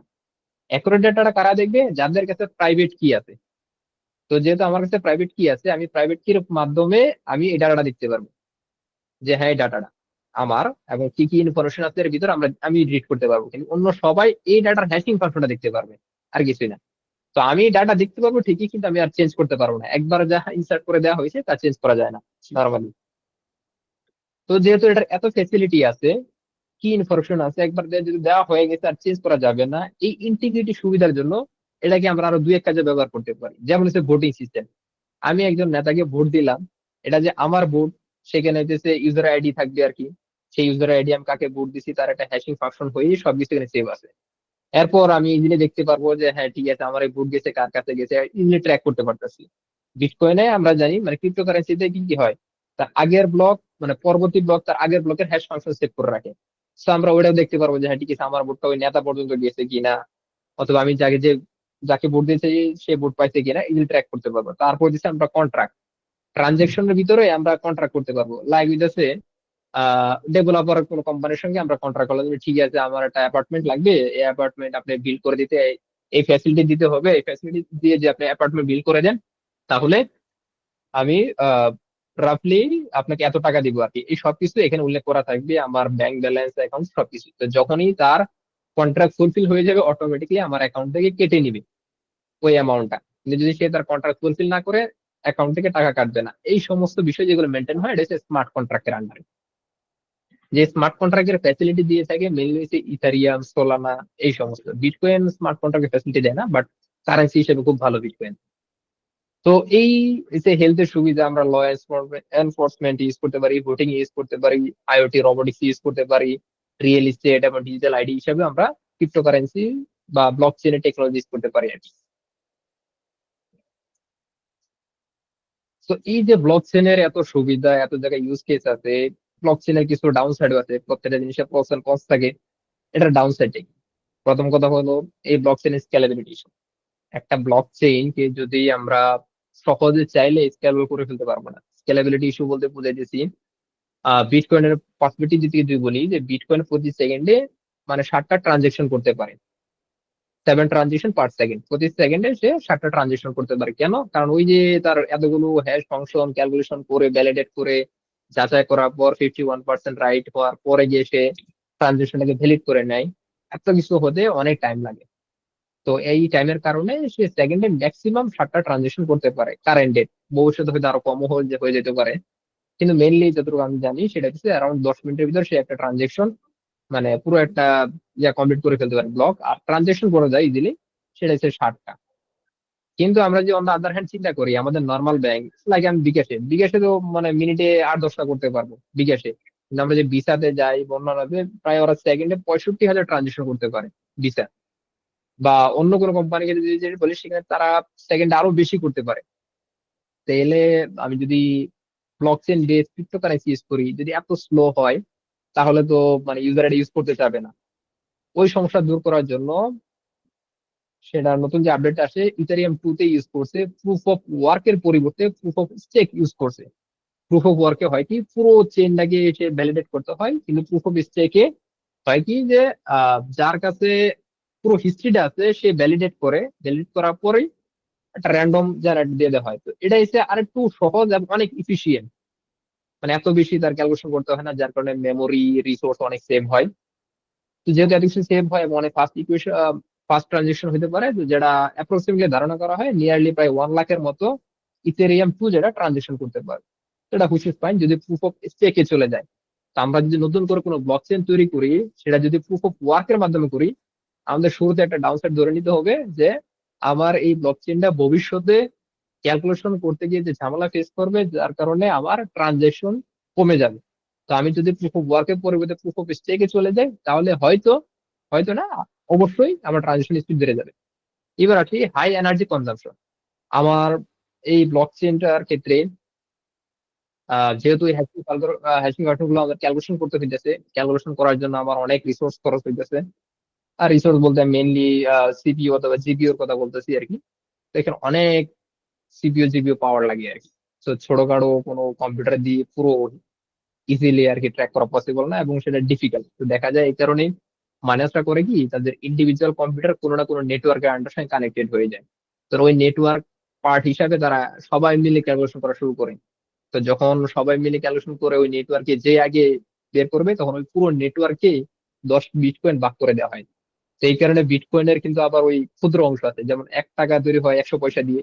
বিটকয়েনের ক্ষেত্রে এরকম মানে কত সাতশী আমার খেয়াল নাই, বাট অনেক বড় একটা অ্যামাউন্ট। মানে ছোট ছোট অংশ ভাগ করে নেওয়া হয়, তো ওই ছোট অংশটাকে সবাইকে আবার ভাগ করে ডিস্ট্রিবিউট করে দেয় নেটওয়ার্কের ভিতরে।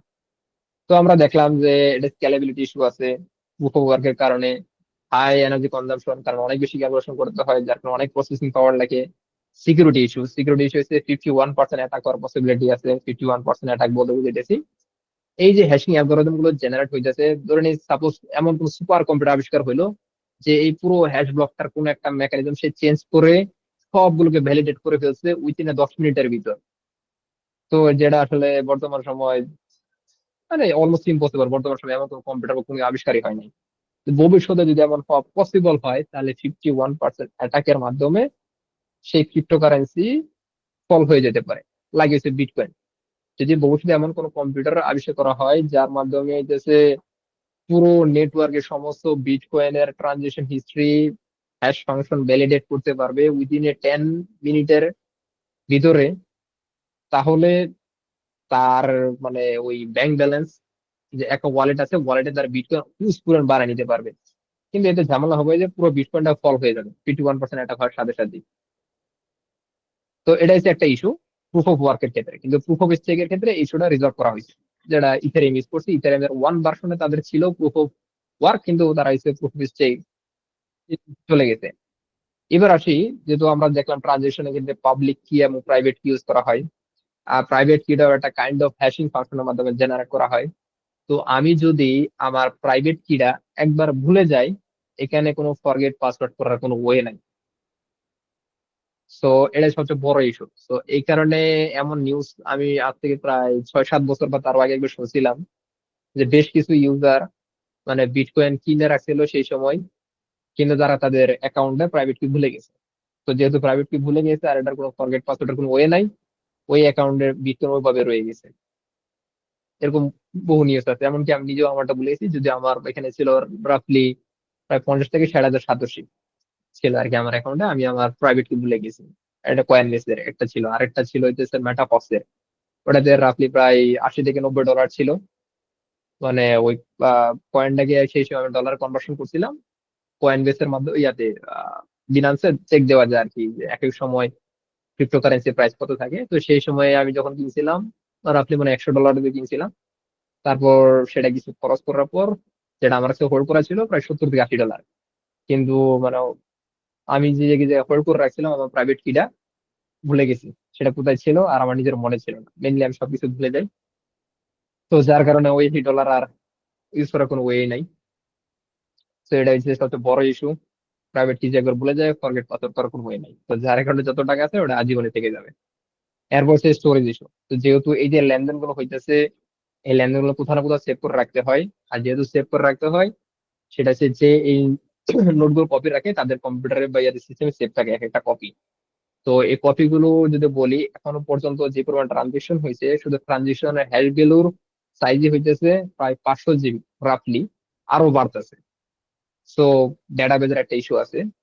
এরপর হচ্ছে স্লো অ্যাডাপশন। সবাই আসলে চাইলে সহজেই বিটকয়েন মানে ক্রিপ্টোকারেন্সি ইউজ করতে পারে না, এবং অনেকে বুঝে না, এবং অনেক দেশে লিগেল ইস্যু আছে, ইউজ করা যাবে না। বাংলাদেশে বিটকয়েন বা ক্রিপ্টোকারেন্সি ক্রয় বিক্রয় লেনদেন নিষেধ টোটাল।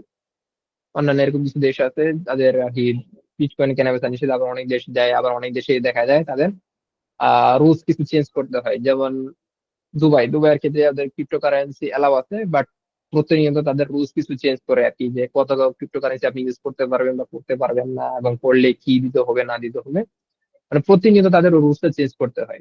এটা হচ্ছে ক্রিপ্টোকারেন্সির কিছু ডাউন সাইড বা বলা যায় আর কি কনস। সো কোশ্চেন কি মানে ও আর যদিও এই মুহূর্তে এত টাইম নাই আমার কাছে, কিন্তু আমি চাইলে একটা এক্সাম্পল দেখাইতে পারতাম, দেখি আমার কাছে যদিও আছে কিনা সেই আর। যে ক্রিপ্টোকারেন্সি আসলে চাইলে আমরা নিজেরা একটা তৈরি করতে পারি আর কি, কারণ যেহেতু আমরা এই যে ক্রিপ্টোকারেন্সি যে কম্পোনেন্ট গুলো আমরা পড়লাম, আমাদের প্রথম প্রয়োজন হচ্ছে SHA-256 অ্যালগোরিদম, দরকার প্রয়োজন RSA অ্যালগোরিদম, আমাদের প্রয়োজন আবার SHA-256 একটা ডিক্রিপ্ট অ্যালগোরিদম।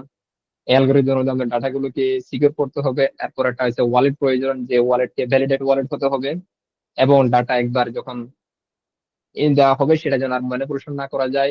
এই সমস্ত বৈশিষ্ট্য দিয়ে আমরা চাইলে ক্রিপ্টোকারেন্সি এটা তৈরি করতে পারবো। দামি একটা ক্রিপ্টোকারেন্সি আমি তৈরি করছিলাম, যেখানে ওয়েট এ সেকেন্ড, এটা না, হুম, যদিও এই মুহূর্তে ওয়ালেটটা তৈরি করা হয় না, কারণ মানে এইটার জন্য আমি খুবই অল্প পাইছিলাম আর কি। যার কারণে পুরো সিস্টেমটা আমার কাছে তৈরি করা এই মুহূর্তে পসিবল না।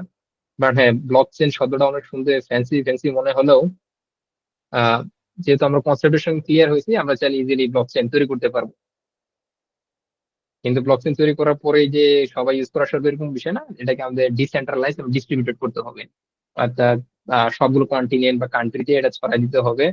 আবার সেখানে ইউজার তৈরি হতে হবে, প্রত্যেক ইউজার তৈরি হওয়ার পরে সেটা ব্লক চেইনে অ্যাড হতে হবে যে ওই ইউজারটা ভ্যালিড ইউজার, এবং তার অ্যাকাউন্ট ব্যাংক ব্যালেন্স সবকিছু ব্লক চেইনে আপডেট হয়ে যাবে যে এই ইউজারের বর্তমান ব্যাংক ব্যালেন্স এত টাকা আছে। তো খুবই রাফলি যদি আমি বলি, রাফলি একটা তৈরি করা হয়েছিল। যদি এই মুহূর্তে আমি রান করতেছি না, কারণ ডিপেন্ডেন্সি রিজলভ করতে টাইম লাগবে অনেক। এটা মানে আমি আমার অফিসে বসে করছিলাম, অফিসের কম্পিউটারে, আর এটা আমার বাসার কম্পিউটার এখন। তো এখানে আমার সব ডিপেন্ডেন্সি সেট আপ করা নাই। তো আমি বলি আর কি, কিছু সামারি বলি, যাতে আপনারা চাইলে নিজেরা ব্লক চেইন তৈরি করতে পারেন, বাসায় প্র্যাকটিস করতে পারেন। তো ব্লক চেইনের ক্ষেত্রে প্রথম কথা হচ্ছে ডাটা সেভ করে রাখতে হবে। তো ডাটা সেভ করার জন্য আমরা ডাটা স্টোরেজ ইউজ করে থাকি। তো data storage like Oracle DB, Mongo DB, Postgres, MySQL, এগুলো আমরা একাডেমিক ইউজ করছি কম বেশি। কিন্তু ওগুলো একটা সমস্যা হয়েছে, এগুলো সেন্ট্রালাইজ কোথাও না কোথাও মানে স্টোর করে রাখতে হয়, ওখান থেকে আমরা কল করে ডাটা নিয়ে এসে তারপর ডাটা আপডেট করি। কিন্তু ব্লক চেইনের ক্ষেত্রে এটা ইউজ করা হয় না। ডাটা বেস ইউজ করা হয়, কিন্তু এই ধরনের কোনো ডাটা বেস ইউজ করা হয় না। আর এগুলোর ক্ষেত্রে আরেকটা ইস্যু হইতেছে যে এগুলো রিড রাইট স্পিড অনেক স্লো। আমরা যে মঙ্গোডিবি, পোস্টগ্রেস বা মাইসিকুয়েল আছি, এটা যে পরিমাণ রিড রাইট হয়, ওই পরিমাণ রিড রাইট দিয়ে আসলে আমাদের ব্লক চেইন টেকনিক তৈরি করতে পারবো সাময়িকভাবে, কিন্তু একটা সময় ফল হয়ে যাবে। তো ওই জায়গায় তখন মেইনলি যেটা হয় যে বিটকয়েন ইউজ করা হয়েছে LDB নামে সম্ভবত মনে হয়, লেভেল ডিবি ইউজ করে। আর ইথারিয়াম ইউজ করা মনে হয় রক্স ডিবি আর কি। তো এই প্রজেক্টের ক্ষেত্রে আমি যেটা ইউজ করছিলাম রক্স ডিবি। যদি আমি দেখি এখানে,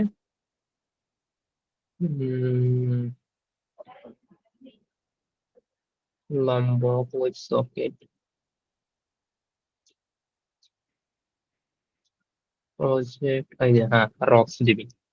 তো রক্স ডিবি হইতেছে অনেকটা হচ্ছে কি ভ্যালু পেয়ার আকারে সেভ হয়। কি ভ্যালু পেয়ার বলতে যদি আমি বুঝাই, সাপোজ এখানে হচ্ছে আপনার জেনারেটেড হ্যাশ কোড ABCD, এবং এর সাপেক্ষে একটা ভ্যালু জেনারেট হয়েছে, ধরুন হচ্ছে টেস্ট। সো নেক্সট টাইম যখন আমি তাকে এটা দিব, আমি সে আমাকে এই ভ্যালুটা দিয়ে দিবে। তো ডেটাবেজে হয় কি, যখন SHA-256 এর মাধ্যমে ওই হ্যাশিং ফাংশনটা জেনারেট হয়, হ্যাশিং ফাংশনটা তখন সেভ করা হয় যে কোন ইউজারের সামনে কি হ্যাশিং ফাংশনটা দেওয়া হয়েছে এবং তার ডাটাগুলো সেভ করে রাখা হয়। আমার রিজলভ হইতে টাইম লাগতেছে। আচ্ছা, সমস্যা না, একটু হাই লেভেল বলি, কিন্তু রান করতে পারতেছি আনফরচুনেট।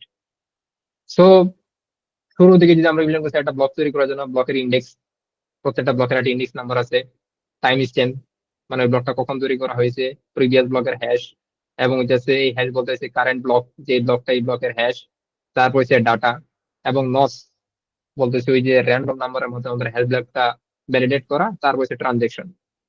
সো আমি ট্রানজেকশন যদি ক্লাসে যাই, আমার ট্রানজেকশন ক্লাসের ভিতরে দিয়েছি সেন্ডার রিসিভার অ্যামাউন্ট, কে সেন্ড করতেছে, কাকে সেন্ড করতেছে, কে রিসিভ করতেছে এবং তার অ্যামাউন্ট, এগুলো দিলাম। এগুলো হচ্ছে মেনলি আমার ব্লক। এবার সার্ভিসে যদি আসি, সো যে মেইন মেকানিজমটা আসলে কাজ করা হইতেছে, আর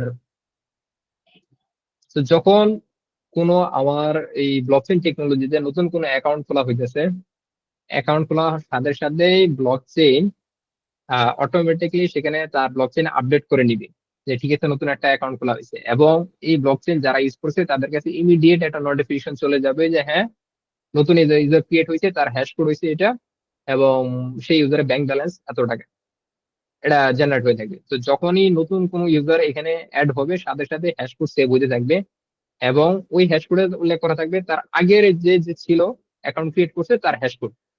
তো এইভাবে সর্বশেষ যেভাবে একটা ট্র্যাক রেকর্ড সেভ হতে থাকবে, এবং সেটা সেভ হয়ে আমাদের রক্স জিবি যেটা আছে এটা হচ্ছে ইন মেমোরি ডেটাবেস অনেকটা আর কি। মানে যতক্ষণ পর্যন্ত আমার এই সফটওয়্যারটা রানিং আছে এটা সেভ হইতেই থাকবে আর কি। যে কোনো কারণে যদি সফটওয়্যার অফও হয়ে যায় সমস্যা নেই, এটা যদি আমি ডিসেন্ট্রালাইজ করে দিতাম, আমি ডিস্ট্রিবিউটেড, যদি অলরেডি ডিসেন্ট্রালাইজ কিন্তু ডিস্ট্রিবিউটেড যদি করি আমি, এটা আমাকে ইন্টারনেটে লাইভ করে দিতে হবে। লাইক 3-4টা কান্ট্রিতে যে আমি ইন্টারনেটে লাইভ করে দিই, একটা যদি কোনো কারণে ফল হয়ে যায় আরেক জায়গাতে পুরো ডাটা এনে সাথে সাথে ইমিডিয়েট আপডেট করতে পারবে। তো এই রিয়েল টাইম কমিউনিকেশনের জন্য আবার ইউজ করা হয়েছিল ওয়েব সকেট। আমরা যদি একটু হায়ার লেভেলে গিয়ে স্টাডি করি তখন আমরা জানতে পারবো সকেট বিষয় আর কি।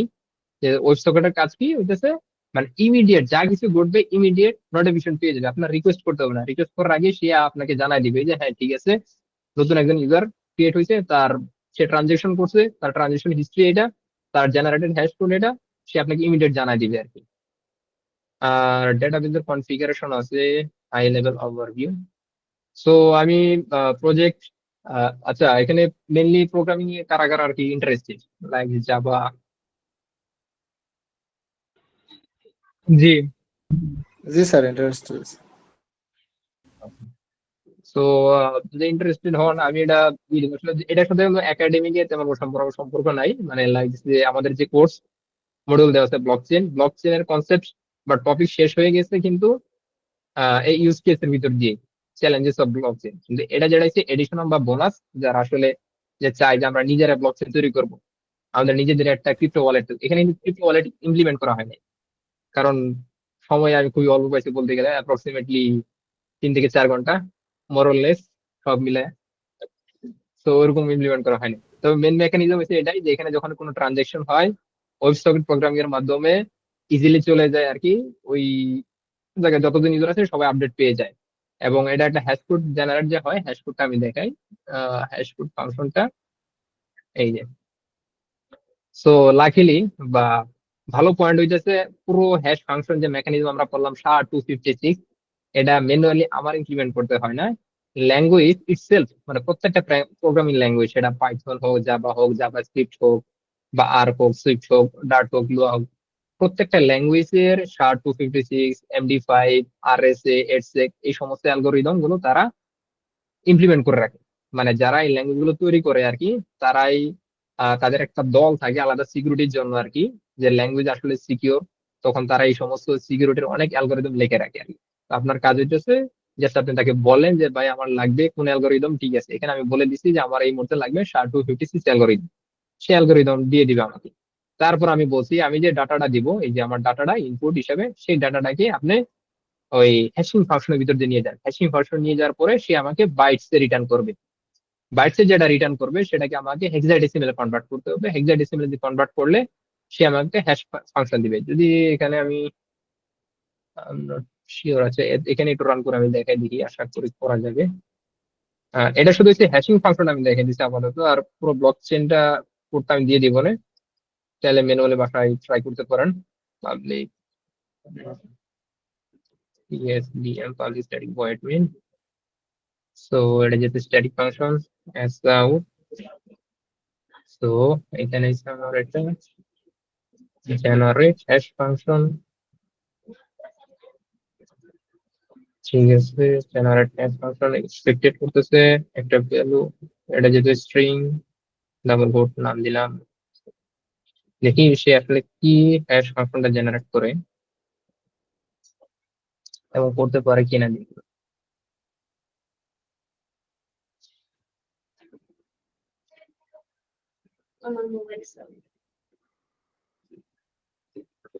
তো এই যে হ্যাশ ফাংশনটা জেনারেট করছে, এটাকে আসলে ভ্যালিড হ্যাশ ফাংশন কিনা আমরা চাইলে ওয়েবসাইটে চেক দিতে পারি।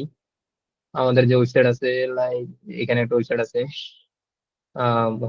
স্মল দিছিলাম, লাস্টে গেছে 73DA9, এখানেও চেক দিতে পারি 73DA9, ঠিক আছে। সো ব্লকচেন টেকনোলজির আমরা প্রথম ধাপ শেষ করলাম, কংগ্রাচুলেশন, যে আমরা হ্যাশ ফাংশন জেনারেট করতে পারি। সো এতটুকুর মাধ্যমে সে হ্যাশ ফাংশন জেনারেট করবে। সো আমাদের শুধু এতটুকু হ্যাশ ফাংশন জেনারেট করলে হবে না, এখানে আমাদের যেটা কাজ করতে হবে, যে এই যে ব্লকচেনটা আছে, যদি একটু হায়ার লেভেলে যাই আমরা তখন জানতে পারবো মাল্টি থ্রেডেড এনভায়রনমেন্ট। ওই যে সিপিইউ যখন কিনি, সিপিইউ যখন বিল করি আমরা তখন করি না কোর থ্রেড মাল্টি প্রসেসর, তো ওই কনসেপ্টের সঙ্গেও এটাও কিন্তু রিলেটেড। আমরা ভার্সিটি লেভেলে যতগুলো কম বেশি কনসেপ্ট করি, রিয়েল ইমপ্লিমেন্টেশন কিছু আছে, হয়তো আমরা ওইভাবে দেখি না অথবা আমরা এক্সপ্লেন করা হয় না। এখানে মাল্টি থ্রেডেড এনভায়রনমেন্ট বলে দিয়েছি যে at a time single point of বলতে পারেন 1 সেকেন্ডে বা 1 মিলি সেকেন্ডের ভিতর 8 জন বা 10 জন ইউজার যদি একই টাইমে অ্যাকাউন্ট খুলে, সেটাও কিন্তু হ্যান্ডেল করা আছে এখানে। সেটা হচ্ছে হ্যান্ডেল করা আছে সিনক্রোনাইজ ব্লকের মাধ্যমে। সিনক্রোনাইজ ব্লক কোথায় গেল? Block dot set time data block previous block hash generated.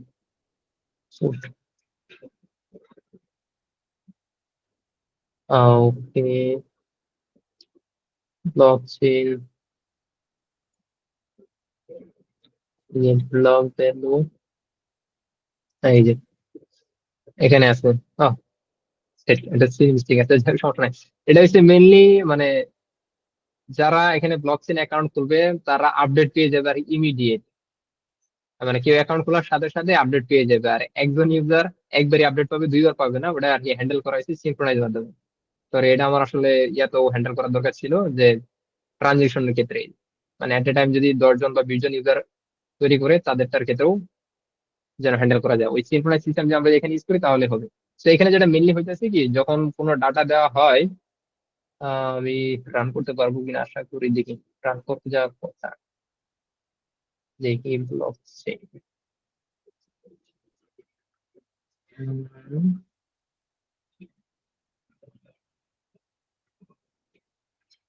Successfully run. তো জাভার একটা ভালো পয়েন্ট অফ ভিউ হইতেছে যে হ্যাঁ, জাভা মেশিন ইন্ডিপেন্ডেন্ট বলা যায়, কারণ একবার যখন কম্পাইল হয়ে যায়, বাইট করে কনভার্ট হয়ে যায়, তখন সেটা উইন্ডোজ অফ লিনাক্স সব মেশিনে চলে। তো আমাদের এটা যেহেতু রান হয়েছে, আমরা কিছুটা টেস্ট করি। তো আমাদের ব্লক আছে, ব্লক ট্রানজেকশন আছে, আমাদের কাছে ডাটাবেস আছে যে ডাটাগুলো সেভ রাখবে, আমাদের কাছে ওয়েব সকেট আছে, রিয়েল টাইম আমরা আপডেট পাবো। এবং এখানে মাত্র 2টা এপিআই বানানো হয়েছে, যে 2টা এপিআই এর মাধ্যমে আমরা করব কি, যে একটা ব্লক অ্যাড হইলে সেই ব্লকটা যে আসলে কিভাবে অ্যাড হইতেছে সেই অ্যাডটা দেখবো আমরা, এবং হইতেছে ওই ডাটাটা আমরা যে কোনো সময় রিট্রিভ করতে পারতেছি কিনা সেটা দেখবো। আসলে পোস্টম্যান, আর পোস্টম্যান আবার কি রোড শো করে, সরি, এটা আমার আরেকটা কোম্পানির ক্ষেত্রে ছিল। উম,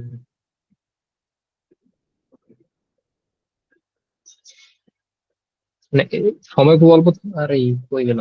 হুম, অল্প সময়ের কারণে আসলে মানে ইউআই সহ আমরা যেরকম, আরে আবার কি রোড দিল, log hold by current process of GB available, ডেটাবেসটা পেতেছে না, সরি আনফরচুনেট। স্যার ডেটাবেজে একটা ইস্যু আসছে আর কি, রফ জিবিতে ইস্যুটা রিজলভ করতে একটু টাইম লাগবে, বাট এই মুহূর্তে আমাদের কাছে ওই পরিমাণ সময় নাই। আমি কোডটা দিয়ে দিব না। আর এপিআই গুলো আমি দিয়ে দিব না, যে এপিআই গুলো হিট করলে আপনারা ইজিলি দেখতে পারবেন যে একটা ব্লক তৈরি যখন হয়। আর ডামি ডাটাও দিয়ে দেবো, ডামি ডাটা গুলো আমার কাছে আছে, যে এপিআই এর ক্ষেত্রে ডামি ডাটা সহ, এই যে ডামি ডাটা হয়েছে, এটা ডামি ডাটা। এখানে মেনলি অরিজিনাল হয় কি, যখন আমরা বিটকয়েন ক্রিপ্টোকারেন্সি ইউজ করে থাকি, সেক্ষেত্রে আমাদের এই সেন্ডারের পরিবর্তে আমাদের সেখানে পাবলিক আইপি অ্যাড্রেস, পাবলিক অ্যাড্রেসটা থাকবে আর কি, হ্যাশ অ্যাড্রেসটা যাকে পাঠাবো তার পাবলিক হ্যাশ অ্যাড্রেস থাকবে এবং অ্যামাউন্টটা। তো আমরা অনেকগুলো ট্রানজেকশন করতে পারি, এই সমস্ত ট্রানজেকশন এবং সেই ব্লকের কিছু বেসিক ইনফরমেশন দেওয়ার পর যদি দেই, আমাদের সে একটা বড় হ্যাশ কোড জেনারেট করে দিবে। এই হ্যাশ কোডটা এরকম একটা বড় হ্যাশ কোড জেনারেট করে দিবে। তো এই হ্যাশটা যখন জেনারেট হবে, সাথে সাথেই ওই ব্লক চেনে যতজন ইউজার আছে সে পেয়ে অটোমেটিকলি আপডেট পেয়ে যাবে যে হ্যাঁ নতুন একজন ইউজার হয়েছে, ইউজারের ব্যাংক ব্যালেন্স এত, তার যেহেতু ব্যাংক অ্যাড করা হয় না, অ্যাড করতে পারেন, সেটা আমার আরেক প্রজেক্টে আসছিল, যে ব্যাংক ব্যালেন্স দিতে শুরু দিকে ইনিশিয়ালি 0 0 রাখা হয়, ইমিডিয়েট সবাই আপডেট পেয়ে যায় আর কি। তারপর কেউ যদি এই হ্যাশ কোড দিয়ে সার্চ করে যে ঠিক আছে আমি তার ইনফরমেশন গুলো মোটামুটি জানতে চাই, তখন তার হ্যাশ কোডটা দিয়ে সার্চ করলেই তার অরিজিনাল ইনফরমেশন গুলো পেয়ে যাবে, সে দেখতে পারবে আর কি। সো বেসিক এসে এতটুকু আপাতত করা হয়েছিল, কিন্তু আনফরচুনেট ডেটাবেজ ইস্যুর কারণে দেখানো হইতেছে, বাট আমি কোড দিয়ে দিব। সো আজকের জন্য সেশন এতটুকুই। সো কিউএ সেশনের ভিতর কারো কোনো কোয়েশ্চেন? স্যার আমার একটা কোশ্চেন ছিল। তো মাঝখানে আমি কিছু পার্ট ইন্টারনেট সমস্যার কারণে মিস করে গিয়েছিলাম।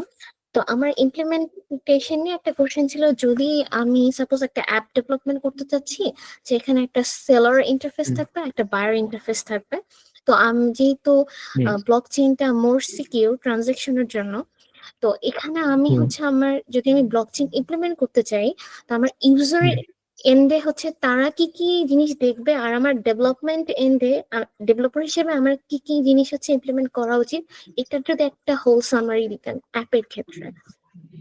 আচ্ছা, মেনলি পুরো ব্লক চেইন আসলে আমরা ডেভেলপ করি না, কিন্তু আমি যেটা আসলে খুব ভেরি হাই লেভেল দেখালাম আর কি, যে আমরা ব্লক চেইন চাইলে আমরা নিজেরা তৈরি করতে পারি। কিন্তু এজ এ ডেভেলপার হিসেবে আমরা ব্লক চেইনে কিভাবে কাজ করি, এজ এ ডেভেলপার হিসেবে আমরা স্মার্ট কন্ট্রাক্ট লিখে থাকি। ওই যে ডাটা গুলো দেখালাম আমরা, ডাটা ট্রানজেকশন, সেই ট্রানজেকশন গুলো লিখি এবং ট্রানজেকশনের জন্য ফি দেওয়া হয় আর কি। সেখানে যে ল্যাঙ্গুয়েজ গুলো মোস্টলি ইউজ হয় সেটা হচ্ছে সলিডিটি। সলিডিটি একটা প্রোগ্রামিং ল্যাঙ্গুয়েজ যার সাহায্যে স্মার্ট কন্ট্রাক্ট লেখা হয়। সেই স্মার্ট কন্ট্রাক্টটা ইথারিয়াম ব্লকে আন্ডারে চলে যায় আমার নোটপ্যাডে। হ্যাঁ, এখানে আছে। এই যে এরকম একটা, এই যে ডাটা ট্রানজেকশনটা থাকে, এই ট্রানজেকশনটা আমরা লিখতে পারি চাইলে, এটা আমাদের কাছে কন্ট্রোল করা আছে। সলিডিটি মানে ইথারিয়াম যে ব্লকচেইনটা আছে, এটা যেহেতু অনেক বড় এবং অনেক ইউজ, তো তাদের ব্লকচেইন যদি আমরা ইউজ করতে চাই, তাদের ব্লকচেইনের ক্ষেত্রে আমাদের একটা সুবিধা দেওয়া হয়েছে যে আমরা এই অংশটুকু আমাদের মতো করে করতে পারবো। তো আমাদের মতো যখন করব, এখানে আমরা কিছু কন্ডিশন দিব, যে কন্ডিশন মিট হইলে সে টাকা পাবে অথবা পাবে না, এই সমস্ত বিষয়গুলো যারা মেনটেন করে এদেরকে বলা হয় হইতেছে স্মার্ট কন্ট্রাক্ট ডেভেলপার বা ব্লকচেইন ডেভেলপার বলা হয় কাইন্ড অফ। কিন্তু ফুল ব্লকচেইন ডেভেলপার না, এরা আসলে স্মার্ট কন্ট্রাক্ট ডেভেলপ করে এবং স্যালারিও আলহামদুলিল্লাহ হাই। তো এই কাজটা আমরা করতে পারি, আমরা স্মার্ট কন্ট্রাক্ট লিখতে পারি। এছাড়া অ্যাপস এর ক্ষেত্রে যেটা বলা হয় আর কি, যে ব্লকচেইন টেকনোলজির উপর বেস করে যেখানে buyer seller cryptocurrency buy sell করবে, সেক্ষেত্রে ওই যে পাবলিক প্রাইভেট কি দ্বারা ব্লকচেইন অ্যাকাউন্ট ইউজার আগে ক্রিয়েট করতে হবে। ক্রিয়েট করার পর ব্লকচেইন ইটসেলফ কিছু এপিআই প্রোভাইড করে থাকে। যেমন আমার এটার ক্ষেত্রে যদি ইউজ করতে হয়, এখানে এপিআই দেওয়া আছে যে এই রাউটে গিয়ে তার ইনফরমেশন দিলে তখনই একটা অ্যাকাউন্ট খুলবে, যে অ্যাকাউন্টটা খুলবে সেই অ্যাকাউন্টের হ্যাশকোড হইতেছে এটা। এরপর যদি কোনো ইউজার টাকা পাঠাইতে চায়, সে এই হ্যাশকোড দিয়ে তার পুরো ইউআরএল দিয়ে একটা এপিআই কল দিতে হবে। কল দিয়ে তখন তার এই ডাটাগুলো দিলে তার অ্যাকাউন্টে টাকা চলে যাবে। তো ব্লকচেইন ইটসেলফ তারা এই ফুল ইমপ্লিমেন্টেশন দিয়ে আপনাদের এপিআই দিয়ে দিবে, ডকুমেন্টেশন দিয়ে দিবে। আমরা সেই ডকুমেন্টেশন পরে আমরা এপিআই কল দিব, এপিআই কলে যে ডাটাগুলো লাগবে ডাটাগুলো দিব, এগুলো দিয়ে আমরা ইজিলি অ্যাপস তৈরি করতে পারি। কিন্তু যদি মনে হয় যে আমাদের না, আমরা কারো কোনো ব্লকচেইন ইউজ করবো না, বিটকয়েন লাইট কয়েন ইথেরিয়াম কিছু না, আমরা নিজেদের একটা কয়েন তৈরি করবো, নো ইস্যুস, তৈরি করতে পারবো। তৈরি করার জন্য একটা ভেরি হাই লেভেল আমাদের কিছু বিষয় জানতে হবে। প্রথম হচ্ছে সিকিউর অ্যালগরিদম, যে বিষয়গুলো আছে। আহ এখানে যে বিষয়গুলো, এটা না ব্লকের, এখানে ফুল ডিটেলস নাই, ঠিক আছে, যাক সমস্যা নাই। যেটা বলতেছি আর কি, প্রথমত হচ্ছে আমাদের যে ব্লকটা যে সিকিউর রাখবো, সেই সিকিউর রাখার জন্য আমাদের ভালো ভালো কিছু সিকিউর অ্যালগোরিদম ইউজ করতে হবে। SHA-256, EDSEC, RSA, তার বিকিপ, এই সমস্ত অ্যালগোরিদমের ফুল ইমপ্লিমেন্টেশন দিতে হবে। তারপর হচ্ছে আমাদের ডেটাবেস, ভালো একটা ডেটাবেস চুজ করতে হবে। আমরা চাইলে র্যান্ডম ডেটাবেস চুজ করবো না, আমরা চুজ করবো লেভেল ডিবি অথবা রক্স ডিবি। এগুলো মেইনলি আসলে বক্সিন ইউজ করে থাকে, এগুলো অনেক fast read write speed. So আমাদের এই ডেটাবেস ইউজ করতে হবে। তারপর হইতেছে আমাদের সিকিউরিটি মেকানিজম ইউজ করতে হবে, আমাদের ওয়ালেট সিস্টেম অ্যাড করতে হবে, যে ওয়ালেট সিস্টেমের ক্ষেত্রে প্রাইভেট কি পাবলিক কি জেনারেট হবে। পাবলিক কি দ্বারা মানে প্রাইভেট কি দ্বারা আমরা পাবলিক কি যাচাই করতে পারবো যে ওই কিটা আমার এবং ওই কি এর মালিক আমি। এই ভ্যালিডেশন সিস্টেম ইমপ্লিমেন্টেশন করতে হবে। So very high level. প্রথম হচ্ছে আপনার একটা ডেটাবেস লাগবে বা ডেটাবেসের সম্পর্কে একটু আইডিয়া নিবেন, সেটা হচ্ছে লাইক রক্স ডিবি বা লেভেল ডিবি। তারপর হইতেছে বিভিন্ন ধরনের cryptographic algorithm like RSA, EDSEC, SHA-256, শুধু SHA না, SHA-র অনেকগুলো অ্যালগোরিদম আছে। তার ভিতর SHA-256 আমরা কেন চুজ করবো সেই বিষয়ে একটু স্টাডি করে দেখবেন। এরপর হইতেছে এপিআই সম্পর্কে কিছু আইডিয়া নেওয়া, যে এপিআই কিভাবে তৈরি করে এপিআই কিভাবে দিতে পারি। তারপর হইতেছে আমরা সকেট প্রোগ্রাম ইউজ করব এবং কনসেনসাস অ্যালগোরিদম ইউজ করব। প্রুফ অফ ওয়ার্কের পরিবর্তে প্রুফ অফ স্টেক কিভাবে ইউজ করা যায় সেটা চেষ্টা করব। এবং সর্বশেষ মানে পিয়ার টু পিয়ার কানেকশন করার জন্য আমরা মেনলি এই প্রজেক্টের ক্ষেত্রে যেহেতু আমি ইউজ করছি মেনলি MVC ফ্রেমওয়ার্কের ক্ষেত্রে রেস্ট কন্ট্রোলার। রেস্ট কন্ট্রোলার হয় কি, আপনি একটা রিকোয়েস্ট করলে তখনই আপনাকে ডাটা দেয়, রিকোয়েস্ট না করলে ডাটা দেয় না। তো ওটার পরিবর্তে এট এ টাইমে আমি আবার ইউজ করছি ওয়েব সকেট ইউজ করছি। ওয়েব সকেটে করছে কি, আপনি একবার রিকোয়েস্ট করার পরে আপনার আর রিকোয়েস্ট করা লাগবে না, যখনই সার্ভারে কোনো কিছু আপডেট হবে আপনাকে অটোমেটিক ডাটা দিতে থাকবে। কিন্তু ফার্স্ট টাইম রিকোয়েস্ট করতে হইতেছে এবং এই রিকোয়েস্ট থেকে ওয়েব সকেট আপনাকে ডাটা দিতে টাইম লাগে কিছুটা। আপনি যদি একটু সকেট প্রোগ্রামিং সম্পর্কে দেখেন সেখানে দেখতে পারবেন ডাটা কনভার্সন হয়ে একটু টাইম লাগে। তো ওই টাইম যদি কমে আরো ফাস্ট করতে চান তখন আপনাকে চলে যেতে হবে জিআরপিসি, যেটা গুগলে ডেভেলপ করছে, যেটা বাইনারি প্রোটোকলে কাজ করে। কারণ আমরা জানি বাইনারি হচ্ছে যে কম্পিউটার ল্যাঙ্গুয়েজ, মাদার টাং বলা যায়, কম্পিউটার ইজিলি বুঝে বাইনারি। তো আপনি যদি ডাটাকে মানে এখন যেটা আছে আমি যদি এটাকে কম্পাইল করে দেখাই, কেটে দিচ্ছি মনে হয় নাকি না, সিরিয়াস কেটে দিছি। তো মেনলি হয় কি যে জাভা যেটা করে এটা আমরা সোর্স কোড কম্পাইল করে বাইট কোডে কনভার্ট করে, বাইট কোড গিয়ে তারপর অ্যাসেম্বলি ল্যাঙ্গুয়েজের মাধ্যমে মেশিন কোডে কনভার্ট হয়ে তারপর অ্যাপ্লিকেশন লেয়ার শেষ হয়ে নেটওয়ার্ক লেয়ারে আসে, নেটওয়ার্ক লেয়ার হয়ে ট্রান্সমিট হয়ে ওভার দ্য নেটওয়ার্ক একজন থেকে আরেকজনে চলে যায়। তো আপনি লেয়ার যত কমাবেন, ওই যে শুরুর দিকে আমরা ভার্সিটিতে পড়ছিলাম ওএসআই এর 7টা লেয়ার বা নেটওয়ার্কিং এর 4টা লেয়ার আছে। তো লেয়ার যত কমায় এবং লাস্ট লেয়ার পর্যন্ত যাবেন নেটওয়ার্ক লেয়ার, আপনার ডেটা ট্রানজিশন স্পিড অনেক বাড়বে। তো সেটার জন্য আমরা ওই ওয়েব কন্ট্রোলারের পরিবর্তে আমরা ইউজ করতে পারি জিআরপিসি। সো আমাদের যা জানতে হবে ডেটাবেস সম্পর্কে, আমাদের জানতে হবে নেটওয়ার্কিং ফান্ডামেন্টাল, আমাদের জানতে হবে সিকিউরিটি সম্পর্কে, এবং আমাদের জানতে হবে কিছু প্রুফ অফ ওয়ার্ক যে ভ্যালিডেশন সম্পর্কে, এবং এই অ্যালগোরিদম এর নিজস্ব আরেকটা অ্যালগোরিদম মেনটেন করে থাকে আর কি। এবং হইতেছে ডিস্ট্রিবিউটেড সিস্টেম হইতেছে আপনি হয়তো আপডেট করে ফেলছেন, কিন্তু এই আপডেটটা আরেকজনের কাছে কিভাবে পৌঁছাবেন, সে আপনার কাছে তো রিকোয়েস্ট করবে না, কিন্তু তার কাছে ডাটাটা পৌঁছানো দরকার। তো সেটা কিভাবে পৌঁছাবেন সেটাও জানতে হবে, সেটা হচ্ছে জিআরপিসি দিয়েও করা যায়, সকেট প্রোগ্রামিং দিয়েও করা যায়। তো মেনলি এখানে আমি ওয়েব সকেট ইউজ করছি আর কি। তো এই সমস্ত হচ্ছে ভেরি হাই লেভেল। এরপর যদি এতটুকু আপনার আইডিয়া হয়ে যায় বাকিগুলো আপনি নিজেই ইটসেলফ এক্সপ্লোর করতে পারবেন। সো কি কি লাগবে, ডেটাবেস সম্পর্কে আইডিয়া, নেটওয়ার্কিং লেয়ার ফান্ডামেন্টাল, এরপর হচ্ছে সিকিউরিটি মেকানিজম সম্পর্কে একটা ভালো প্রোগ্রামিং ল্যাঙ্গুয়েজ, সেটা হইতে পারে C# হইতে পারে জাভা স্ক্রিপ্টও হইতে পারে, যা যে কোনো প্রোগ্রামিং ল্যাঙ্গুয়েজ সব, এখন পাইথনও হইতে পারে। মোটামুটি সব ল্যাঙ্গুয়েজ ইমপ্লিমেন্ট করা যায়, নো ইস্যুস। এটা পুরো ল্যাঙ্গুয়েজ ডিপেন্ডেন্ট না, মানে মেইনলি আমি জাভাতে comfortable rather than Python, C#।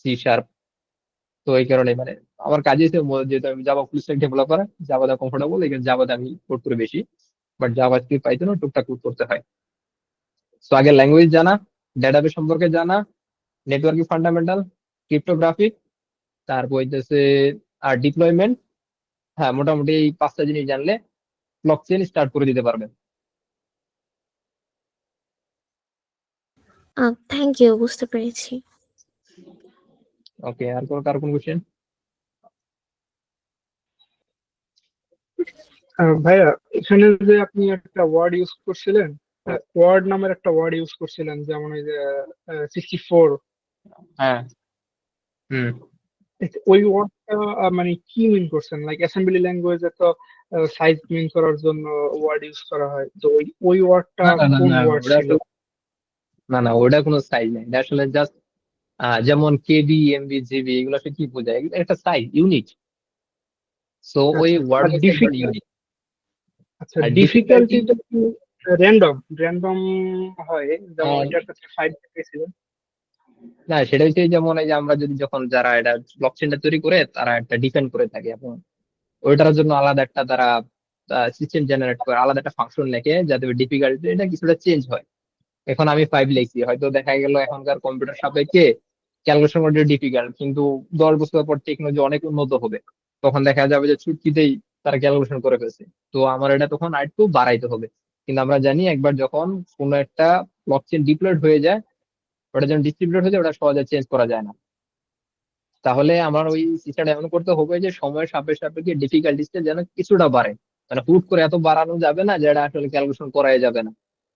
সময়ের সাথে সাথে কিছু ক্রাইটেরিয়ার উপর, সাপোজ ধরে নিলাম যে আমার ট্রানজেকশন যখন নিয়ার অ্যাবাউট 1 বিলিয়ন হবে তখন ডিফিকাল্টিস এক বেড়ে যাবে, যখন 2 বিলিয়ন হবে তখন ডিফিকাল্টিস আরেকটু বেড়ে যাবে।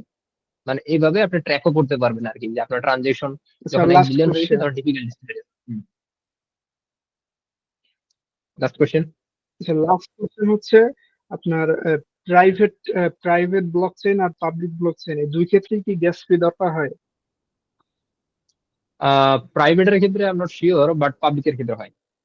পাবলিকের ক্ষেত্রে মেইনলি ইথারিয়ামে আমি ইউজ করছিলাম, সেটা যখন ওই যে আপনার ট্রানজেকশনটা হইতেছে সেই ক্ষেত্রে যারা আপনার ভ্যালিডেশন করবে তাদের ক্ষেত্রে কিছু গ্যাস ফি দিতে হয়। কিন্তু প্রাইভেটের ক্ষেত্রে আমার থ্যাংক ইউ ভাই। তাদের ক্ষেত্রে লাগার কথা না, কারণ কেন লাগবে না বলি, সেটা হচ্ছে সেন্ট্রাল অথরিটি দ্বারা ওটা ভ্যালিডেট করে। তো যেহেতু মানে একজন একটা দায়িত্ব নিয়ে নিছে ভ্যালিডেট করার, তো আমি তাকে কেন গ্যাস ফি দিব? আচ্ছা ভাই, হুম। Thank you. আর কারো কোনো কোশ্চেন?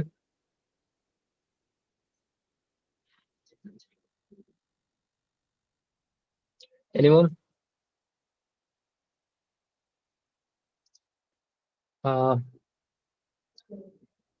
ওকে, যেহেতু আর কারো কোনো কোয়েশ্চেন নাই, সো আজকের জন্য তাহলে ব্লকচেন সেশন শেষ, এবং আমার সম্পর্কে Thank- সামারি দেওয়া হয়েছে। যদি আমার সঙ্গে কোনো রিচ আউট করতে হয়, আমার LinkedIn ID linkedin.com/in Moyasel Hossain, Moyasel space Hossain, অথবা ইন্টারনেটে আমার নাম সার্চ দিলেই হবে, কারণ ইন্টারনেটে মোয়াসেল বলতে আমি ছাড়া আর কেউই নাই। তো যেখানে মোয়াসেল হোসেন দেখবেন সেটা ধরে নেবেন আমি, সেটা গেমে হোক বা অন্য কোথাও হোক। ওকে, থ্যাংক ইউ আপনাকে, থ্যাংক ইউ সবাইকে পার্টিসিপেট, আপনাদের ধৈর্য সহকারে অনেকজন আছেন। থ্যাংক ইউ আপনাদের সবাইকে, থ্যাংক ইউ মোহাসেল ভাই, আপনার অনেক কষ্ট হলো, পরিশ্রম হলো, আপনাকে অসংখ্য কৃতজ্ঞতা, ধন্যবাদ সবাইকে।